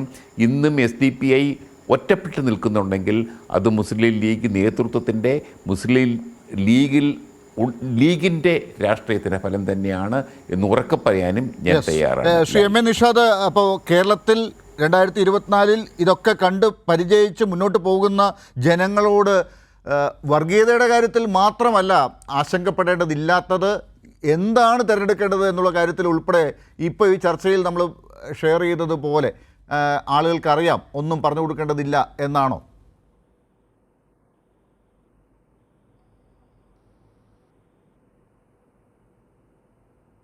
തീർച്ചയായിട്ടും ആളുകളെ നമ്മൾ ഈ സാക്ഷര കേരളം എന്നൊക്കെ പറയുന്നത് കൊണ്ടല്ലേ, ആളുകൾ എവരിബഡി ഈസ് കോമ്പിറ്റൻറ്റ്, എല്ലാവർക്കും അവരുടേതായിട്ടുള്ള കാര്യങ്ങൾക്കൊരു ബോധ്യമുണ്ട്.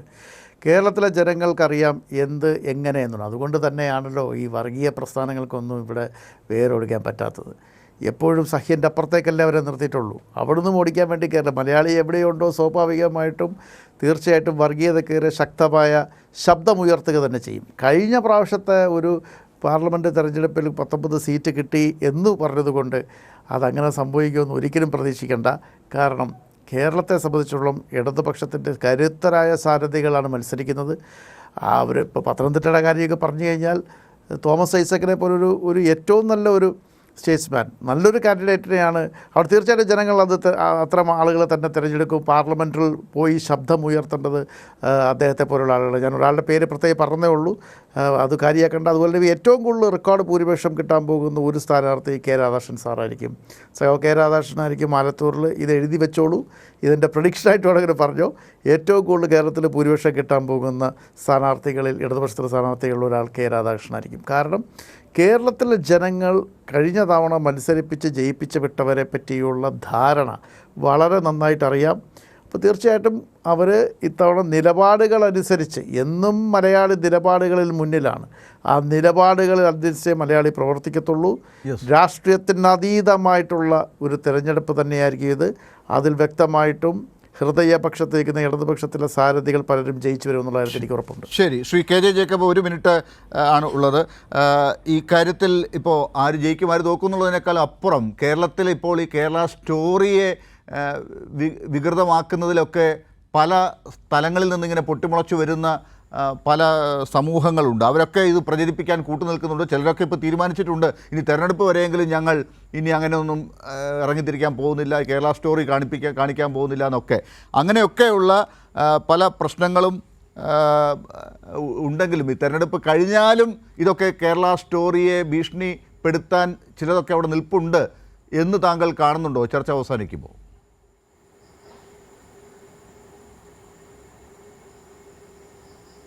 പക്ഷേ നമ്മൾ കാണേണ്ടത് ഇപ്പം കേരള സ്റ്റോറി കാണിക്കാൻ ഇറങ്ങി പുറപ്പെട്ട കത്തോലിക്ക സഭ തന്നെ ഇപ്പം അതിൻ്റെ ഒരു അപകടം വളരെ പെട്ടെന്ന് മനസ്സിലായിട്ടുണ്ട്. ഇപ്പോൾ ദീപിക ദിനപത്രത്തിൻ്റെ എഡിറ്റോറിയൽ എനിക്ക് തോന്നുന്നു അതൊക്കെ നമ്മൾ ചർച്ച ചെയ്യേണ്ട വിഷയങ്ങളാണ്. എത്ര പെട്ടെന്നാണ് ആ പ്രശ്നത്തെ കുറിച്ച് സഭ ഒരു തീരുമാനത്തിലേക്ക് എത്തിയത്.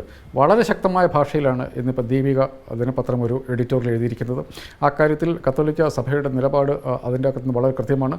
തലശ്ശേരി ആർച്ച് ബിഷപ്പ് മാർ ജോസഫ് പാംബ്ലാനിയും ഇക്കാര്യത്തിൽ വളരെ കൃത്യമായിട്ട് നിലപാടെടുത്തിട്ടുണ്ട്. ഈ സഭയും അതല്ലെങ്കിൽ സമുദായങ്ങൾ തമ്മിലുള്ള സ്പർദ്ധ ഉണ്ടാക്കാൻ വേണ്ടിയിട്ടുള്ള കുറച്ച് ശ്രമങ്ങൾ നടക്കും. അത് ആ സമുദായങ്ങൾ എല്ലാമുള്ള തലയ്ക്ക് വെളിയുള്ള ആളുകൾ അക്കാര്യത്തിലൊക്കെ കൃത്യമായ നിലപാടുകൾ എടുത്താൽ ഇവരൊക്കെ പത്തി മടക്കി അവരുടെ മാളങ്ങളിലേക്ക് ചുരുക്കും. അവരെ ചുരുക്കാൻ മാത്രമുള്ള കഴിവ് കേരളത്തിൻ്റെ സെക്യുലർ ഡെമോക്രാറ്റിക് സമൂഹത്തിനുണ്ട് എന്നുള്ള ഉറപ്പ് എനിക്കിപ്പോഴും ഉണ്ട്. ഇവർക്കൊക്കെ പുറത്ത് വന്ന് കളിക്കാനുള്ള സ്പേസ് എന്ന് പറയുന്നത് വളരെ ചുരുക്കമാണ്. അവർ പരസ്പരം ഉണ്ടാക്കി കൊടുക്കുന്ന ഒരു സ്പേസ് അല്ലാതെ കേരളത്തിൻ്റെ പൊതുസമൂഹത്തിൽ ഈ വർഗീയവാദികൾക്ക് ഒരു തരത്തിലുള്ള സാന്നിധ്യവും ഇല്ല എന്നുള്ള കാര്യം ഓരോ നിമിഷവും ഓരോ സന്ദർഭത്തിലും അവിടെ തന്നെ ഈ ചർച്ച അവസാനിപ്പിക്കാം എന്ന് എനിക്ക് തോന്നുന്നു. നമ്മൾ ഒന്നുകൂടി ഉറക്കെ പ്രഖ്യാപിക്കുകയാണ്, കേരളത്തെ അങ്ങനെ പറ്റിക്കാനാകില്ല, കേരളത്തിന് ആശങ്കപ്പെടേണ്ടതില്ല. ആരൊക്കെ വർഗീയതയുടെ ഏതൊക്കെ വിഷത്തിൻ്റെ ഏത് മരുന്നുമായി ഇറങ്ങിത്തിരിച്ചാലും അതൊന്നും കേരള ജനതയെ ഏൽക്കാൻ പോകുന്നില്ല. അങ്ങനെ വികൃതമാക്കാൻ കൂട്ടുനിൽക്കുന്നവർക്ക്, വികൃതമാക്കുന്നവർക്ക് നല്ല പാഠം ഈ കേരള ജനതയിൽ നിന്ന് കിട്ടുകയും ചെയ്യും. അത് തെരഞ്ഞെടുപ്പും ഒരു പരീക്ഷയാണ്. അവിടെയും പാഠം പഠിപ്പിക്കാൻ ജനങ്ങൾക്കറിയാം. വളരെ നന്ദി ചർച്ചയിൽ ചേർന്നതിന് ശ്രീ MA ബേബി, ഒപ്പം Shri KJ Jacob, Shri Jacob George, ഒപ്പം MA Nishad. News and views അവസാനിക്കുന്നു.